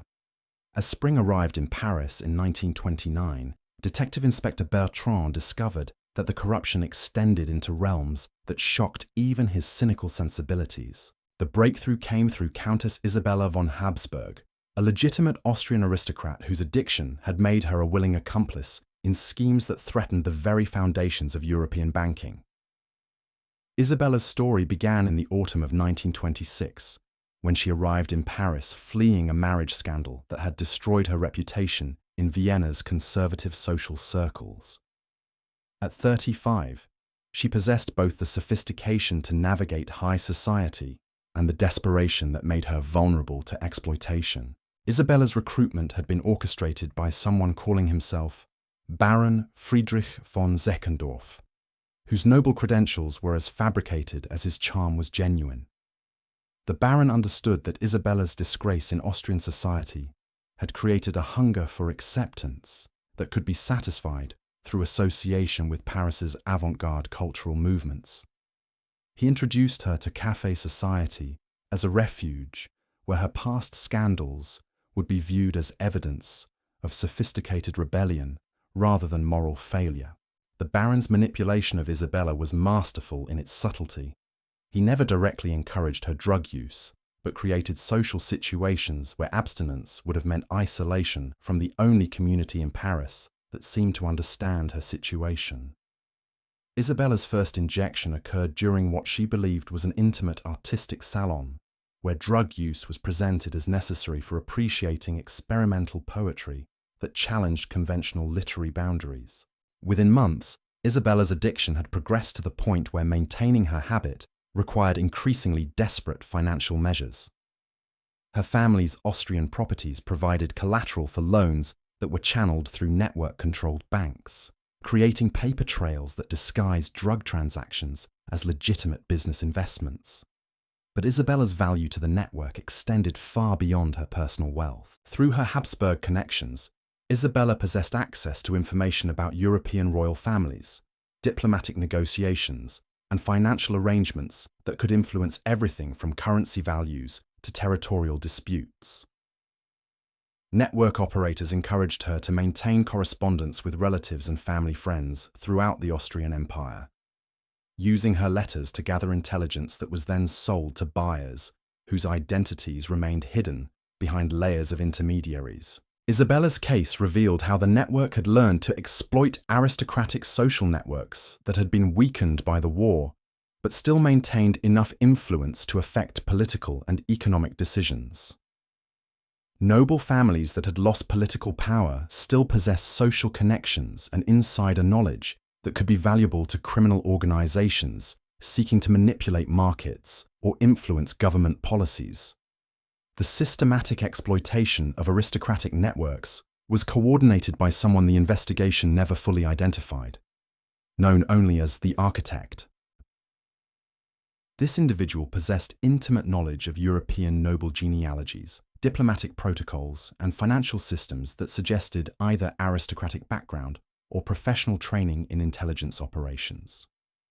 The architect never appeared in person at cafe gatherings, but their influence was evident in the sophisticated strategies used to target and exploit specific noble families. Under the architect's guidance, network operators had created detailed maps of European aristocratic relationships, identifying which families possessed access to valuable information and which individuals within those families might be vulnerable to recruitment. The targeting was so precise that investigators suspected the involvement of intelligence professionals who understood how to exploit social and political networks for strategic advantage. The discovery of aristocratic targeting protocols transformed the investigation into a matter of international security that required cooperation between intelligence services throughout Europe. Governments that had initially viewed the cafe network as a criminal law enforcement issue suddenly recognized that their own diplomatic and financial systems had been compromised by organizations that possessed detailed intelligence about their most sensitive operations. The scope of intelligence compromise became apparent through the case of Lord Reginald Ashworth, a British diplomat whose addiction to opium had been carefully cultivated to provide network operators with advanced knowledge of diplomatic negotiations that could affect commodity prices and currency values.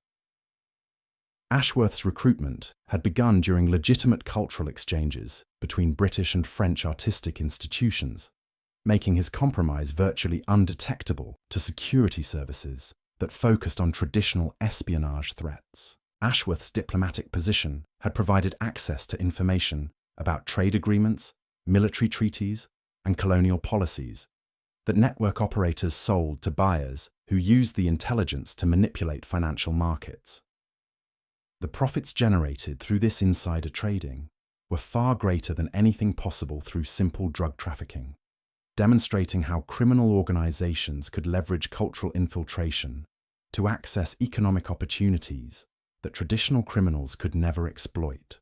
The financial manipulation schemes revealed through Ashworth's case were so sophisticated that they required cooperation between criminal organizations and legitimate financial institutions throughout Europe.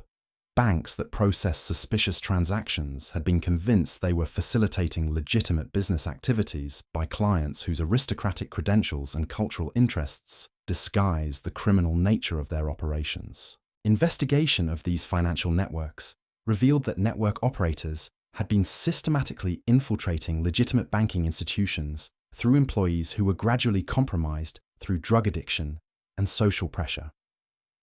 Bank clerks who frequented cafe society found themselves processing transactions that they were told involved art sales or cultural exchanges, while actually facilitating money laundering operations that moved criminal profits through international financial systems. The banking infiltration was coordinated by Henri Lacoste's successor, a mysterious figure known as the Treasurer, who possessed expertise in international finance that allowed the network to exploit regulatory gaps between different national banking systems. The Treasurer had established a web of shell companies and offshore accounts that made tracking criminal profits virtually impossible, while creating legitimate-appearing paper trails that satisfied banking compliance requirements. The sophistication of these financial operations suggested involvement by professionals with extensive experience in international banking and investment management. The network had recruited individuals from legitimate financial institutions who possessed both technical expertise and access to systems that could be exploited for criminal purposes.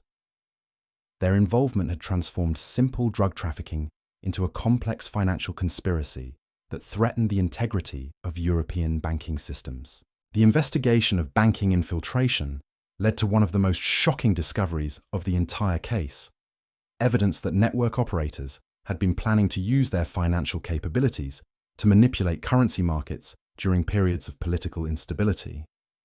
Documents found in raided locations contained detailed analyses of how drug profits could be leveraged to influence exchange rates during diplomatic crises, potentially affecting the outcomes of international negotiations. These currency manipulation schemes would have required coordination with hostile foreign governments that possessed the resources and motivation to destabilize European financial systems.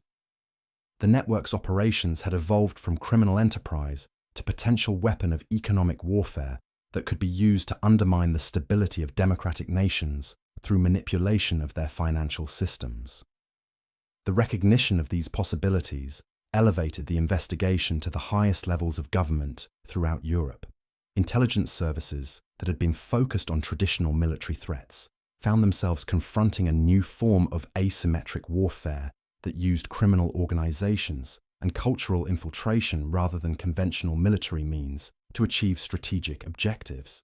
The complexity of these threats was illustrated by the case of Professor Ludwig Zimmermann, a respected economist from the University of Berlin, whose addiction to cocaine had been exploited to provide network operators with detailed analyses of European financial systems and their vulnerabilities to manipulation. Zimmermann's academic credentials had given him access to confidential government economic data that network operators used to develop strategies for currency speculation and market manipulation.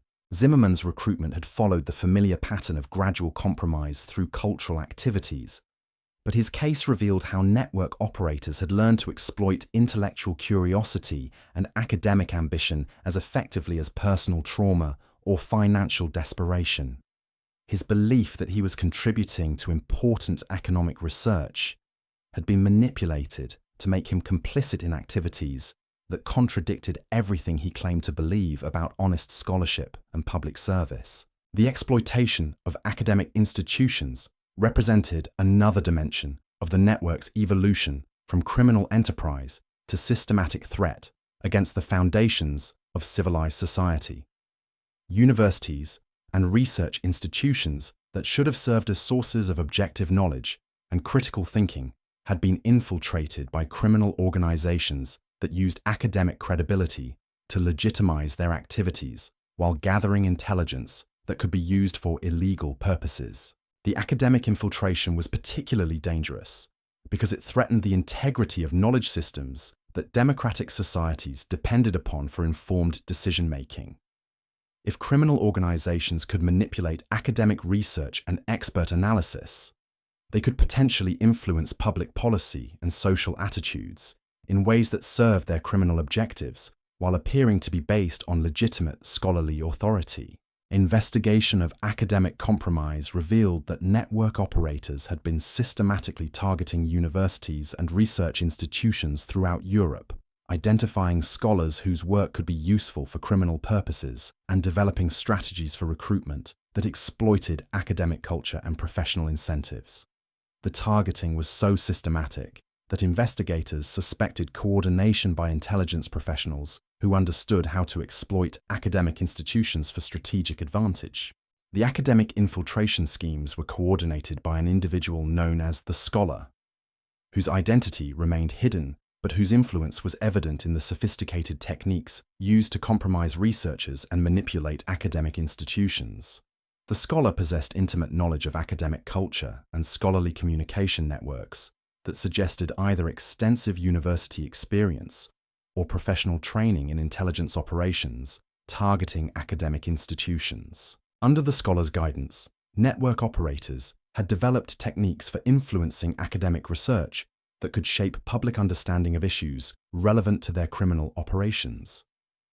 Scholars who had been compromised through drug addiction or financial pressure found themselves producing research that supported policy positions favorable to criminal organizations while believing they were engaged in objective academic inquiry.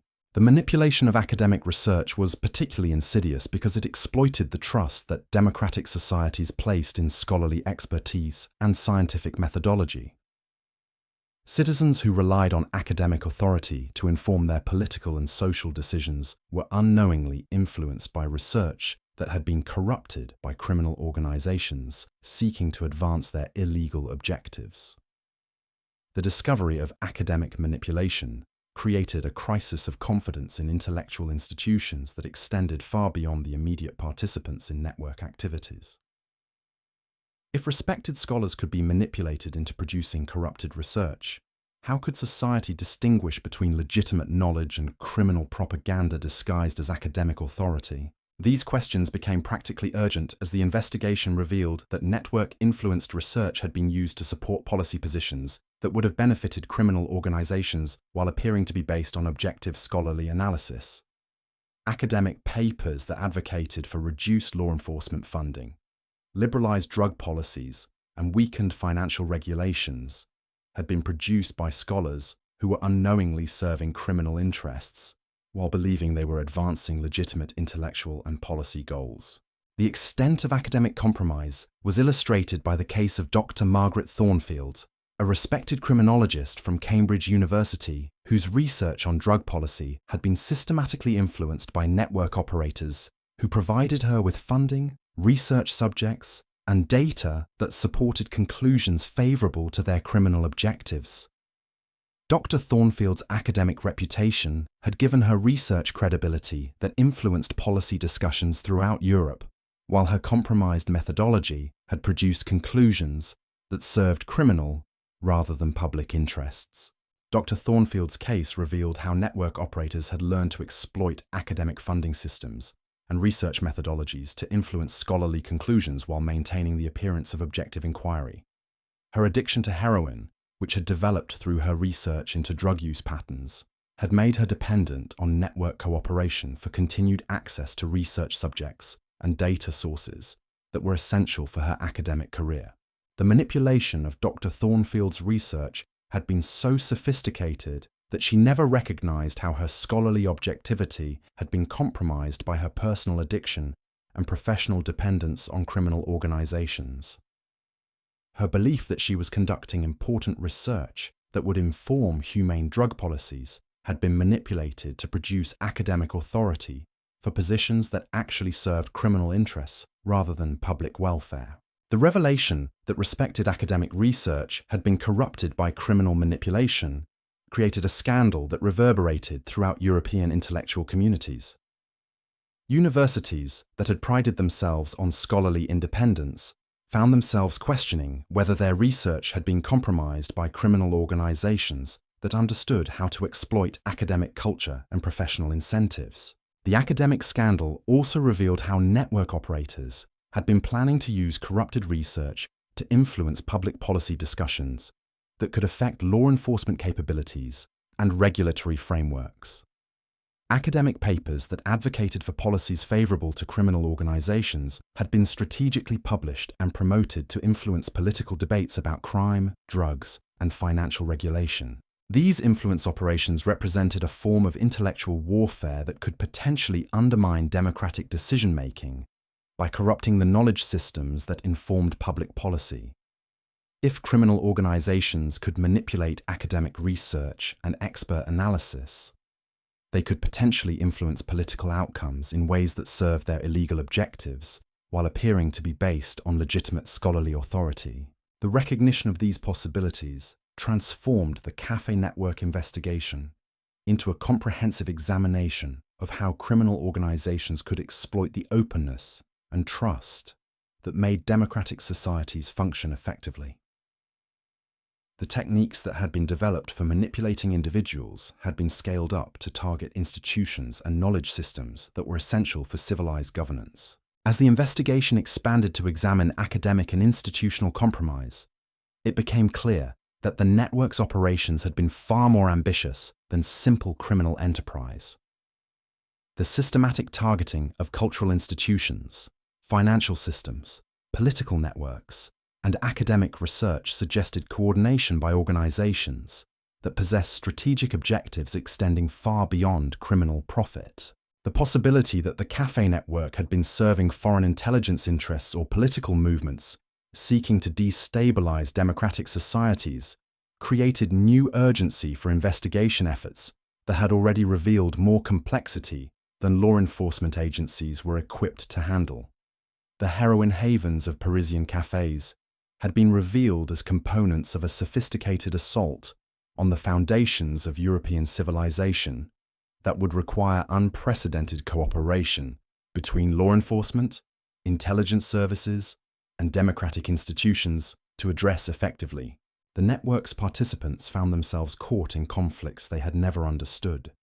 Their personal struggles with addiction and cultural alienation transformed into elements of larger battles over the future of democratic society.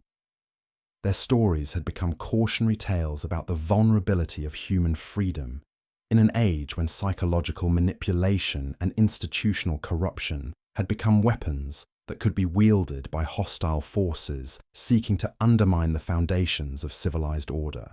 The investigation continued to reveal new dimensions of the conspiracy that suggested the full scope of the network's operations might never be completely understood. But the evidence already gathered had provided insights into the vulnerability of democratic institutions and open societies that would influence security policy and law enforcement practices for generations to come. The bohemian cafes, where artists had sought inspiration through chemical enhancement, had been revealed as laboratories for techniques of social manipulation and institutional corruption that would echo through history long after the last participant had faced justice for their role in one of the most sophisticated threats to democratic civilization in the modern era.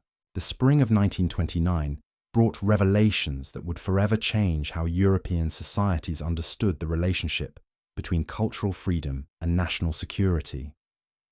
The cafe network had demonstrated that the very openness and tolerance that made democratic civilization worth preserving could be systematically exploited by hostile forces seeking to destroy the foundations of free society from within. Understanding and addressing these vulnerabilities would become one of the defining challenges of the 20th century, as democratic nations struggled to preserve their values while defending against enemies who had learned to weaponize the trust and freedom that made those values possible. The investigation had reached a critical juncture when Detective Inspector Bertrand received an encrypted telegram from London that would transform everything he thought he understood about the cafe network's true purpose. The message, sent through diplomatic channels by British intelligence, contained a single devastating revelation. The network's operations were being replicated simultaneously in 12 major European cities, suggesting coordination by an organization far more sophisticated than anyone had imagined. The telegram's contents were based on intelligence gathered by Agent Sarah Whitmore, a British operative who had been conducting parallel investigations in London's Bloomsbury district. Whitmore had discovered that wealthy British expatriates were returning from Paris with more than just artistic inspiration and narcotic dependencies. They were carrying detailed instructions for establishing similar operations that could target Britain's aristocratic and intellectual elite through the same cultural manipulation techniques that had proven so effective in French café society. Agent Whitmore's investigation had begun when Lord Pemberton's youngest son, Charles, had died of a heroin overdose in his Mayfair apartment surrounded by paintings that subsequent analysis revealed were worthless forgeries purchased for astronomical sums. Charles's death had initially been dismissed as another tragic example of aristocratic excess, but Whitmore's examination of his financial records revealed transaction patterns that mirrored those discovered in the Parisian investigation. Charles had spent the previous 18 months travelling between Paris and London, ostensibly pursuing his interests in avant-garde literature and experimental theatre. But his actual activities, reconstructed through painstaking investigation of his correspondence and financial dealings, revealed systematic recruitment of vulnerable individuals from Britain's most prominent families. His social connections had provided access to people whose psychological profiles matched those documented in the network's targeting protocols. The British operation had been established in a series of private clubs and artistic salons that appeared to serve legitimate cultural purposes, while actually functioning as recruitment centres for criminal activities. The Athenaeum Society, housed in a Georgian mansion near Russell Square, had attracted young intellectuals and artists through lectures on contemporary European culture and exhibitions of work by promising continental artists. But the Society's real purpose was identifying and cultivating individuals who might be suitable for more intensive manipulation. The society's operations were managed by someone calling herself Lady Vivian Ashcroft, whose aristocratic credentials were as fabricated as her interest in artistic patronage. Lady Ashcroft possessed intimate knowledge of British social hierarchies and cultural movements that allowed her to present herself as a sophisticated cultural authority, while actually serving as a recruitment specialist for criminal organisations seeking to exploit British wealth and influence. Lady Ashcroft's manipulation techniques had been refined through experience with dozens of targets, each providing lessons that improved her ability to identify vulnerabilities and exploit them systematically. Her approach varied, depending on the specific psychological profile of each target, but always involved gradual introduction to increasingly exclusive cultural activities, where drug use was normalized through association with intellectual sophistication and artistic authenticity. The British operation's most significant success had been the recruitment of Sir Reginald Blackwood, a prominent banker whose position at the Bank of England had provided access to information about monetary policy and international financial agreements. Blackwood's addiction to cocaine had been carefully cultivated through his involvement in society activities, while his belief that he was supporting important cultural initiatives had been manipulated to secure his cooperation with increasingly compromising requests for confidential information. Through Blackwood, the network had gained advanced knowledge of British currency policies and international trade agreements that allowed coordinated speculation in financial markets throughout Europe. The profits generated through this insider trading had been used to fund expansion of network operations while providing resources for more ambitious manipulation schemes targeting government officials and military personnel. The British operation's financial sophistication had exceeded even the Parisian network's capabilities, demonstrating how criminal organizations could adapt their techniques to exploit the specific characteristics of different national financial systems. The coordination required for simultaneous market manipulation across multiple countries suggested involvement by organizations that possessed both criminal expertise and strategic intelligence capabilities that extended far beyond simple profit motives. Agent Whitmore's investigation had also revealed connections between the British operation and political movements that were seeking to undermine public confidence in democratic institutions through systematic corruption of cultural and intellectual leadership. The network's targeting of university professors, literary critics, and political commentators had been designed to influence public opinion on issues ranging from drug policy to international relations. The political dimensions of the British operation had been coordinated by an individual known as the ideologist, whose identity remained hidden, but whose influence was evident in the sophisticated propaganda techniques used to manipulate public discourse. The ideologist possessed extensive knowledge of British political culture and media systems that suggested either insider political experience or professional training in psychological warfare operations. Under the ideologist's guidance, network operators had developed techniques for influencing political debates through manipulation of intellectual authorities and cultural leaders who shaped public opinion. Professors who had been compromised through drug addiction found themselves producing research that supported political positions favorable to criminal organizations, while believing they were engaged in objective scholarly inquiry. The manipulation of British political discourse had been particularly focused on issues related to law enforcement capabilities and international cooperation in addressing transnational crime. Academic papers and newspaper articles that advocated for reduced police powers and weakened international intelligence sharing had been produced by scholars and journalists who were unknowingly serving criminal interests while believing they were advancing legitimate political and policy goals. The discovery of systematic political manipulation created a crisis within British intelligence services that had been focused on traditional foreign threats while failing to recognize how domestic cultural institutions could be exploited by hostile organizations. The network's operations had demonstrated that open societies were vulnerable to forms of attack that used democratic freedoms and cultural tolerance as weapons against the systems they were designed to protect.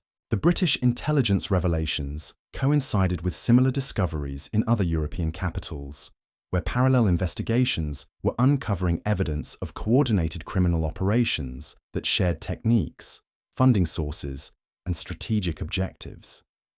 The cafe network had been revealed as one component of a continental conspiracy that threatened the stability of democratic civilization throughout Europe. In Berlin, German authorities had discovered that several prominent cabarets and artistic venues were serving functions identical to those performed by Parisian cafes. The German operations had been adapted to exploit the specific cultural and political conditions created by the war's aftermath, targeting individuals whose psychological wounds and financial desperation made them vulnerable to manipulation by organizations that promised community and purpose. The Berlin network had been particularly successful at recruiting former military officers whose post-war struggles with unemployment and social displacement had made them susceptible to involvement in activities that provided both income and a sense of continued service to causes larger than themselves. These veterans possessed knowledge of military systems and government operations that was valuable to criminal organizations seeking to influence political developments or gather intelligence for foreign buyers. Colonel Ernst Müller exemplified the tragic exploitation of military veterans by criminal organizations that understood how to weaponize their service orientation and leadership capabilities. Müller had commanded a regiment during the war's final campaigns, earning decorations for courage under fire and developing deep loyalty to subordinates who had served under impossible conditions. His post-war transition to civilian life had been catastrophic, as the skills that made him an effective military leader proved useless in a peacetime economy that had little use for former officers. Müller's recruitment by the Berlin network had exploited his desperate need for purpose and his loyalty to former comrades who were struggling with similar post-war adjustment difficulties. Network operators had convinced him that his involvement in their activities was serving the interests of veterans who needed financial support and meaningful work opportunities. His belief that he was helping fellow soldiers had been manipulated to secure his cooperation with increasingly criminal activities. Through Müller's military connections, the network had gained access to weapons, transportation capabilities, and operational expertise that transformed their criminal activities into something resembling paramilitary operations. The systematic targeting of government officials and business leaders had been conducted with military precision that made traditional law enforcement responses inadequate for addressing the scope and sophistication of the threat. The militarization of criminal operations represented a new form of threat that existing law enforcement agencies were poorly equipped to address. Police departments that were organized to handle civilian crime found themselves confronting organizations that possessed military training and equipment while operating under the cover of cultural and artistic activities that made aggressive enforcement responses politically difficult. The complexity of these military criminal connections was illustrated by the case of Captain Hans Weber, a former intelligence officer whose post-war involvement in network operations had been motivated by his belief that he was serving German national interests through intelligence gathering and political influence operations. Weber's military training had made him valuable for planning and executing sophisticated criminal schemes, while his intelligence background had provided techniques for maintaining operational security and avoiding law enforcement detection.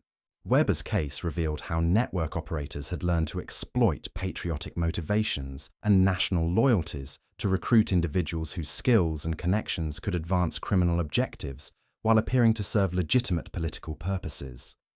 His involvement in activities that he believed were advancing German interests had actually served the purposes of international criminal organizations that had no loyalty to any particular nation or political system. The exploitation of patriotic motivations represented another dimension of the network's psychological manipulation capabilities, demonstrating how criminal organizations could weaponize the highest human ideals to achieve the lowest criminal purposes. Veterans who had sacrificed everything for their countries found themselves betraying those same countries while believing they were continuing their service to causes they held sacred. The pattern of veteran exploitation was repeated throughout Europe, where similar criminal networks had identified former military personnel as ideal targets for recruitment due to their combination of operational capabilities, psychological vulnerabilities, and social displacement. The systematic targeting of veterans represented a form of warfare against the military institutions that democratic societies depended upon for their defense. In Vienna, Austrian authorities had discovered that network operations had been specifically designed to exploit the collapse of the Habsburg Empire and the social chaos that had followed the dissolution of traditional political and cultural institutions. The targeting of displaced aristocrats and former government officials had been coordinated with broader strategies for destabilizing the new Austrian Republic through corruption of its emerging democratic institutions. The Vienna network had been established by Count Anton von Seckendorf, whose legitimate aristocratic credentials had provided access to displaced noble families, whose financial desperation and social displacement made them vulnerable to recruitment by organizations that promised restoration of their former status and influence.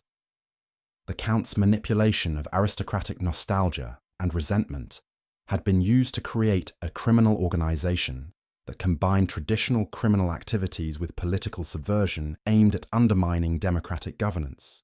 Count von Seckendorf's operations had been particularly focused on corrupting the new Austrian banking system through recruitment of former imperial bureaucrats who possessed knowledge of financial systems and regulatory procedures that could be exploited for criminal purposes.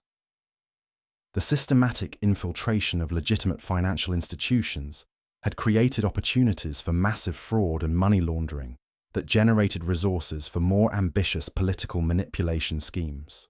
The Austrian network's political dimensions had been coordinated with similar operations in Hungary and Czechoslovakia, where parallel criminal organizations were working to destabilize the new democratic governments that had emerged from the Habsburg Empire's dissolution. The coordination between these operations suggested strategic planning by organizations that possessed both criminal expertise and political objectives that extended far beyond simple profit maximization. The revelation of coordinated political subversion throughout Central Europe created alarm within the new democratic governments that had struggled to establish legitimacy and stability in the aftermath of imperial collapse. The network's operations had exploited the very political transitions that were supposed to create more democratic and responsive governance, using the chaos of political change to establish criminal influence over emerging institutions. The scope of political manipulation was illustrated by the case of Dr. Franz Moravec, a respected economist who had been recruited to serve in the new Czechoslovak government's finance ministry while secretly providing information to network operators who used his insider knowledge to manipulate currency markets and government bond prices. Moravec's belief that his involvement in network activities was serving Czech national interests had been systematically exploited to secure his cooperation with schemes that actually weakened the new nation's financial stability. Moravec's case revealed how network operators had learned to exploit nationalist sentiments and political idealism to recruit individuals whose positions in government provided access to information and influence that could be used for criminal purposes. His involvement in activities that he believed were advancing Czech independence had actually served the interests of international criminal organizations that profited from political instability and institutional corruption. The exploitation of political idealism represented perhaps the most insidious aspect of the network's manipulation techniques, demonstrating how criminal organizations could corrupt the democratic processes that were essential for legitimate governance. Officials who had dedicated their lives to public service found themselves betraying the public trust while believing they were serving higher purposes that justified their involvement in increasingly compromising activities. The pattern of government infiltration was repeated throughout Europe, where network operators had systematically targeted the emerging democratic institutions that were replacing the imperial and monarchical systems destroyed by the war. The timing of these recruitment efforts suggested coordination by organizations that understood how to exploit the vulnerabilities created by political transition and institutional instability. By the summer of 1929, the investigation had revealed a conspiracy of such scope and sophistication that it challenged fundamental assumptions about the nature of crime and the capabilities of criminal organizations. The Cafe network had been revealed as one component of a continental criminal enterprise that combined traditional illegal activities with systematic attacks on the cultural, financial, political, and military institutions that supported democratic civilization. The network's participants had become unwitting soldiers in a war against the foundations of free society. Their personal struggles with addiction and alienation transformed into weapons that could be used to undermine the very systems that should have provided them with security and opportunity. Their stories had become cautionary tales about the vulnerability of human nature and democratic institutions to systematic manipulation by organizations that possessed both criminal ruthlessness and strategic intelligence capabilities.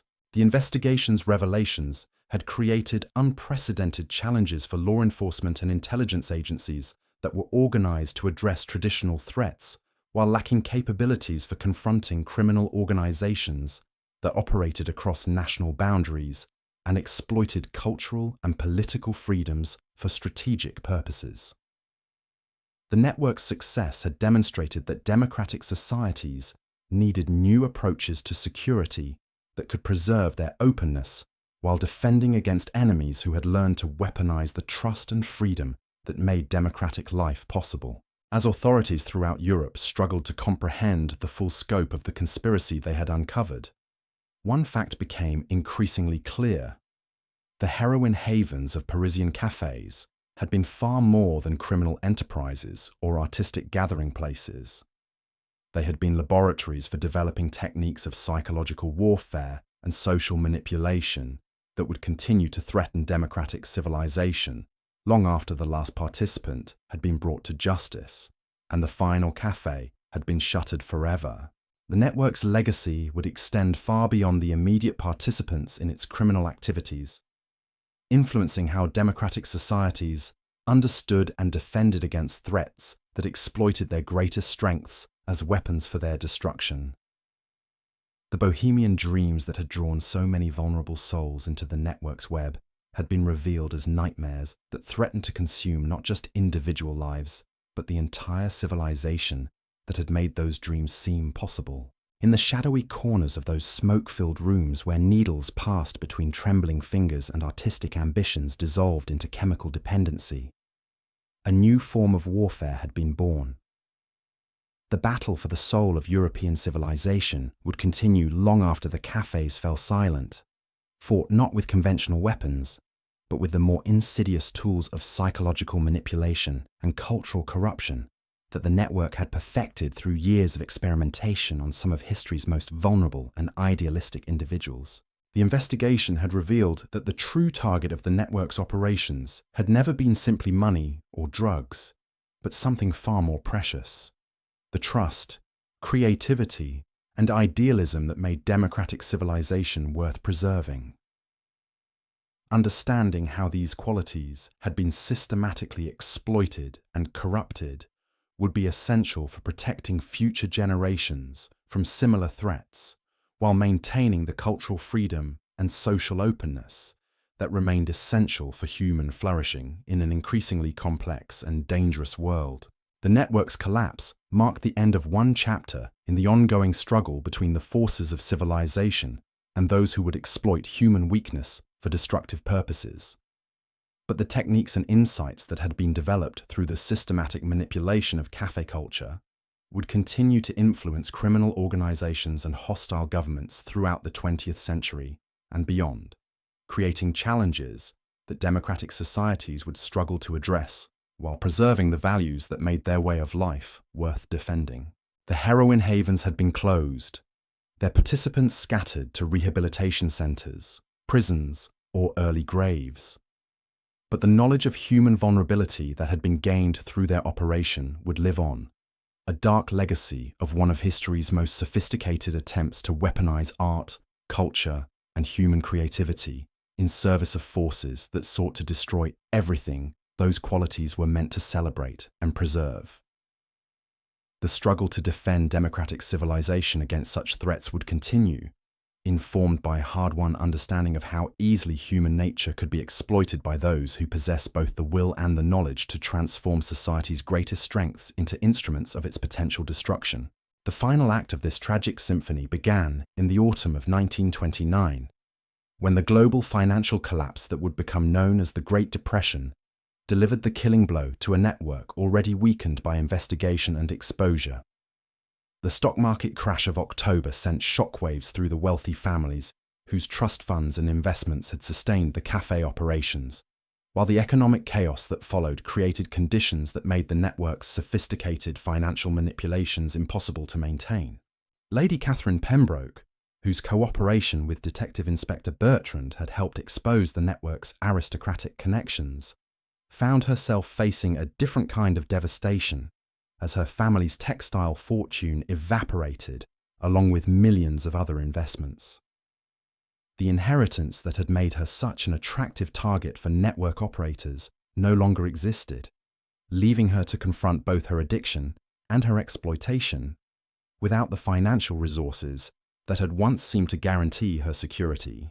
Catherine's recovery took place in a small clinic outside London, where she spent months learning to distinguish between the authentic relationships she was building with other patients and the manipulated connections that had defined her Paris experience. The process was complicated by her realization that some of her most treasured memories of artistic discovery and intellectual growth had been systematically manufactured by people who viewed her as nothing more than a source of revenue. The psychological damage extended far beyond simple addiction. Catherine had to reconstruct her entire understanding of art, culture, and human relationships after discovering that her most profound experiences had been orchestrated by criminals who understood exactly which emotional buttons to push to maintain her compliance. The paintings she had purchased with such pride were revealed to be worthless forgeries, but more devastating was the recognition that her emotional responses to them had been genuine, even though the circumstances of their acquisition had been entirely false. Catherine's recovery became a model for treating other network survivors who struggled with similar challenges. Traditional approaches to addiction treatment proved inadequate for addressing the complex psychological manipulation that had characterized their experiences.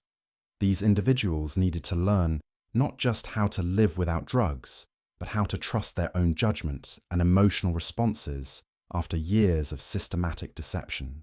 The treatment approach developed for network survivors incorporated techniques that would later influence therapeutic methods for treating victims of other forms of psychological manipulation and coercive control. The recognition that addiction could be weaponized as part of broader manipulation schemes created new understanding of how criminal organizations could exploit human vulnerability for purposes that extended far beyond simple financial gain. Dr. Edmund Whitfield, a psychiatrist who worked with network survivors at a facility in Switzerland, documented patterns of psychological damage that he termed manufactured dependency syndrome. His patients had been systematically conditioned to associate their most meaningful experiences with situations controlled by their manipulators, creating forms of psychological bondage that persisted long after the physical addiction had been addressed. Dr. Whitfield's research revealed that network operators had developed sophisticated understanding of human psychology that allowed them to create artificial emotional dependencies that were often more powerful than chemical addiction. Patients who successfully overcame their drug dependencies often continued to crave the social connections and cultural experiences that had been provided through network participation, even after understanding that those connections had been deliberately manufactured for exploitative purposes. The challenge of treating manufactured dependency syndrome required therapeutic approaches that helped patients develop authentic relationships and genuine cultural interests, while processing the trauma of discovering that their most cherished experiences had been systematically fabricated. The process often took years and required careful attention to preventing patients from simply replacing their network dependencies with new forms of artificial connection. Jean-Baptiste Moreau's recovery exemplified both the possibilities and limitations of treatment for network survivors. His cooperation with authorities had earned him access to experimental treatment programs that combined medical intervention for his heroin addiction with psychological therapy, designed to address the manipulation he had experienced. But his artistic career faced challenges that extended far beyond his personal recovery. The paintings Jean-Baptiste had created while using heroin possessed qualities that critics and collectors found compelling. But his work produced during recovery lacked the otherworldly intensity that had made his addicted period seem so artistically significant. This created a cruel dilemma. His best work had been produced under conditions that were destroying his life, while his healthiest periods produced art that seemed mundane by comparison. Jean-Baptiste's struggle with this artistic dilemma became a subject of intense debate within recovery communities and legitimate art circles. Some argued that his heroin-influenced work should be celebrated as authentic artistic expression that happened to emerge from tragic circumstances. Others contended that celebrating art produced through criminal exploitation perpetuated the romanticization of addiction and manipulation that had made network recruitment possible. The debate reflected broader questions about how society should evaluate cultural achievements that emerged from destructive or exploitative circumstances. If genuine artistic innovation had resulted from systematic criminal manipulation, how should that innovation be understood and preserved? Could the artistic value be separated from the criminal context? Or did acknowledging the art's significance somehow validate the methods used to produce it? These questions became practically urgent as legitimate galleries and collectors struggled to determine how to handle network-associated artworks that had been seized during the investigation. Some pieces possessed genuine artistic merit that had been recognized by critics who were unaware of the criminal circumstances surrounding their creation. Others were revealed to be mediocre works whose perceived value had been artificially inflated through the manipulation of buyers whose judgment had been compromised by addiction and psychological manipulation.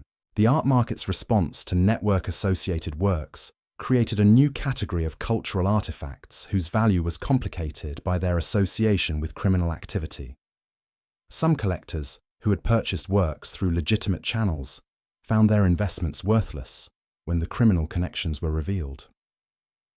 Others discovered that pieces they had dismissed as overpriced had actually been genuine masterworks, whose value had been obscured by the scandal surrounding their origins. Professor Helena Richter, an art historian from Vienna who had been studying the relationship between creativity and altered consciousness, found her own research complicated by the network revelations.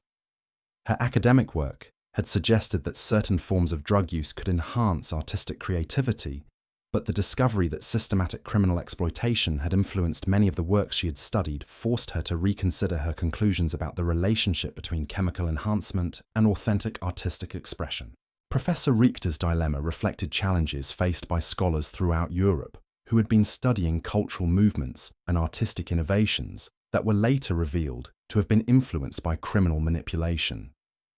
Academic work that had seemed to provide objective analysis of cultural phenomena was called into question when the criminal context became apparent, forcing researchers to distinguish between genuine artistic innovation and manufactured cultural significance. The academic community's response to these challenges led to new standards for research into cultural movements and artistic communities. Scholars developed techniques for identifying potential criminal influence in cultural phenomena, while academic institutions established protocols for addressing research that might have been compromised by criminal manipulation of subjects or data sources. The broader cultural impact of the network's exposure extended far beyond academic circles. The revelation that sophisticated criminal organizations could systematically exploit artistic communities created suspicion about avant-garde cultural movements and experimental artistic practices. Public support for arts funding and cultural institutions declined as taxpayers questioned whether their money might be supporting activities that could be infiltrated by criminal organizations. This cultural backlash had devastating effects on legitimate artists and cultural institutions that had no connection to network activities. Experimental theatres, avant-garde galleries, and innovative cultural programs found themselves facing reduced funding and public suspicion simply because they represented the kinds of activities that criminal organizations had learned to exploit for their own purposes. The backlash was particularly severe in Paris, where the café culture that had given the city its reputation for artistic innovation became associated with criminal exploitation and social destruction. Tourism declined as visitors who had once been attracted by Paris's bohemian atmosphere began to view the city's cultural offerings with suspicion and fear. Maurice Delacroix, who had owned a legitimate café near the Sorbonne that had served as a gathering place for artists and intellectuals without any connection to network activities, found his business destroyed by association with the scandal. Customers who had once appreciated his establishment's authentic bohemian atmosphere now viewed any café that attracted artists as potentially dangerous, forcing him to close a business that had operated successfully for 15 years. Maurice's experience reflected the broader damage that the network's activities had inflicted on legitimate cultural institutions and businesses throughout Paris. The systematic exploitation of café culture had created suspicion about authentic cultural activities that made it difficult for legitimate operators to maintain their businesses or attract customers who might be associated with artistic communities. The economic impact extended beyond individual businesses to affect entire neighborhoods that had been associated with artistic and intellectual culture. Property values declined in areas like Montmartre and Montparnasse, as the romantic associations that had attracted residents and visitors were replaced by concerns about criminal activity and social danger. The neighborhood decline was accelerated by the departure of legitimate artists and intellectuals who found themselves unable to pursue their work in environments that had become associated with criminal exploitation. The authentic cultural communities that had made these areas attractive were dispersed, leaving behind empty studios and abandoned gathering places that served as monuments to the network's destructive impact. The heroin havens of 1920s Paris had finally fallen silent, but their echoes would reverberate through history for decades to come. What began as bohemian dreams in smoke-filled cafes had revealed itself as one of the most sophisticated criminal conspiracies ever to exploit human creativity and vulnerability for destructive purposes. The true tragedy wasn't just the lives lost to overdoses or the fortunes drained by systematic exploitation. It was the corruption of everything that made artistic culture worth preserving. The trust between mentor and student, the genuine search for meaning through creative expression, and the communities that should have nurtured human potential instead of destroying it. The network's collapse left a generation of survivors struggling to rebuild not just their lives, but their understanding of art, relationships, and authenticity itself. Yet from this devastation emerged crucial insights about how criminal organizations could weaponize culture, exploit vulnerability, and threaten the very foundations of democratic society. The lessons learned from these heroin havens would prove essential as the world faced new forms of psychological manipulation and social exploitation in the decades that followed. The cafes where dreams went to die had become laboratories for understanding how easily human nature could be corrupted, and how vigilantly free societies must guard against those who would exploit our highest aspirations for their lowest purposes.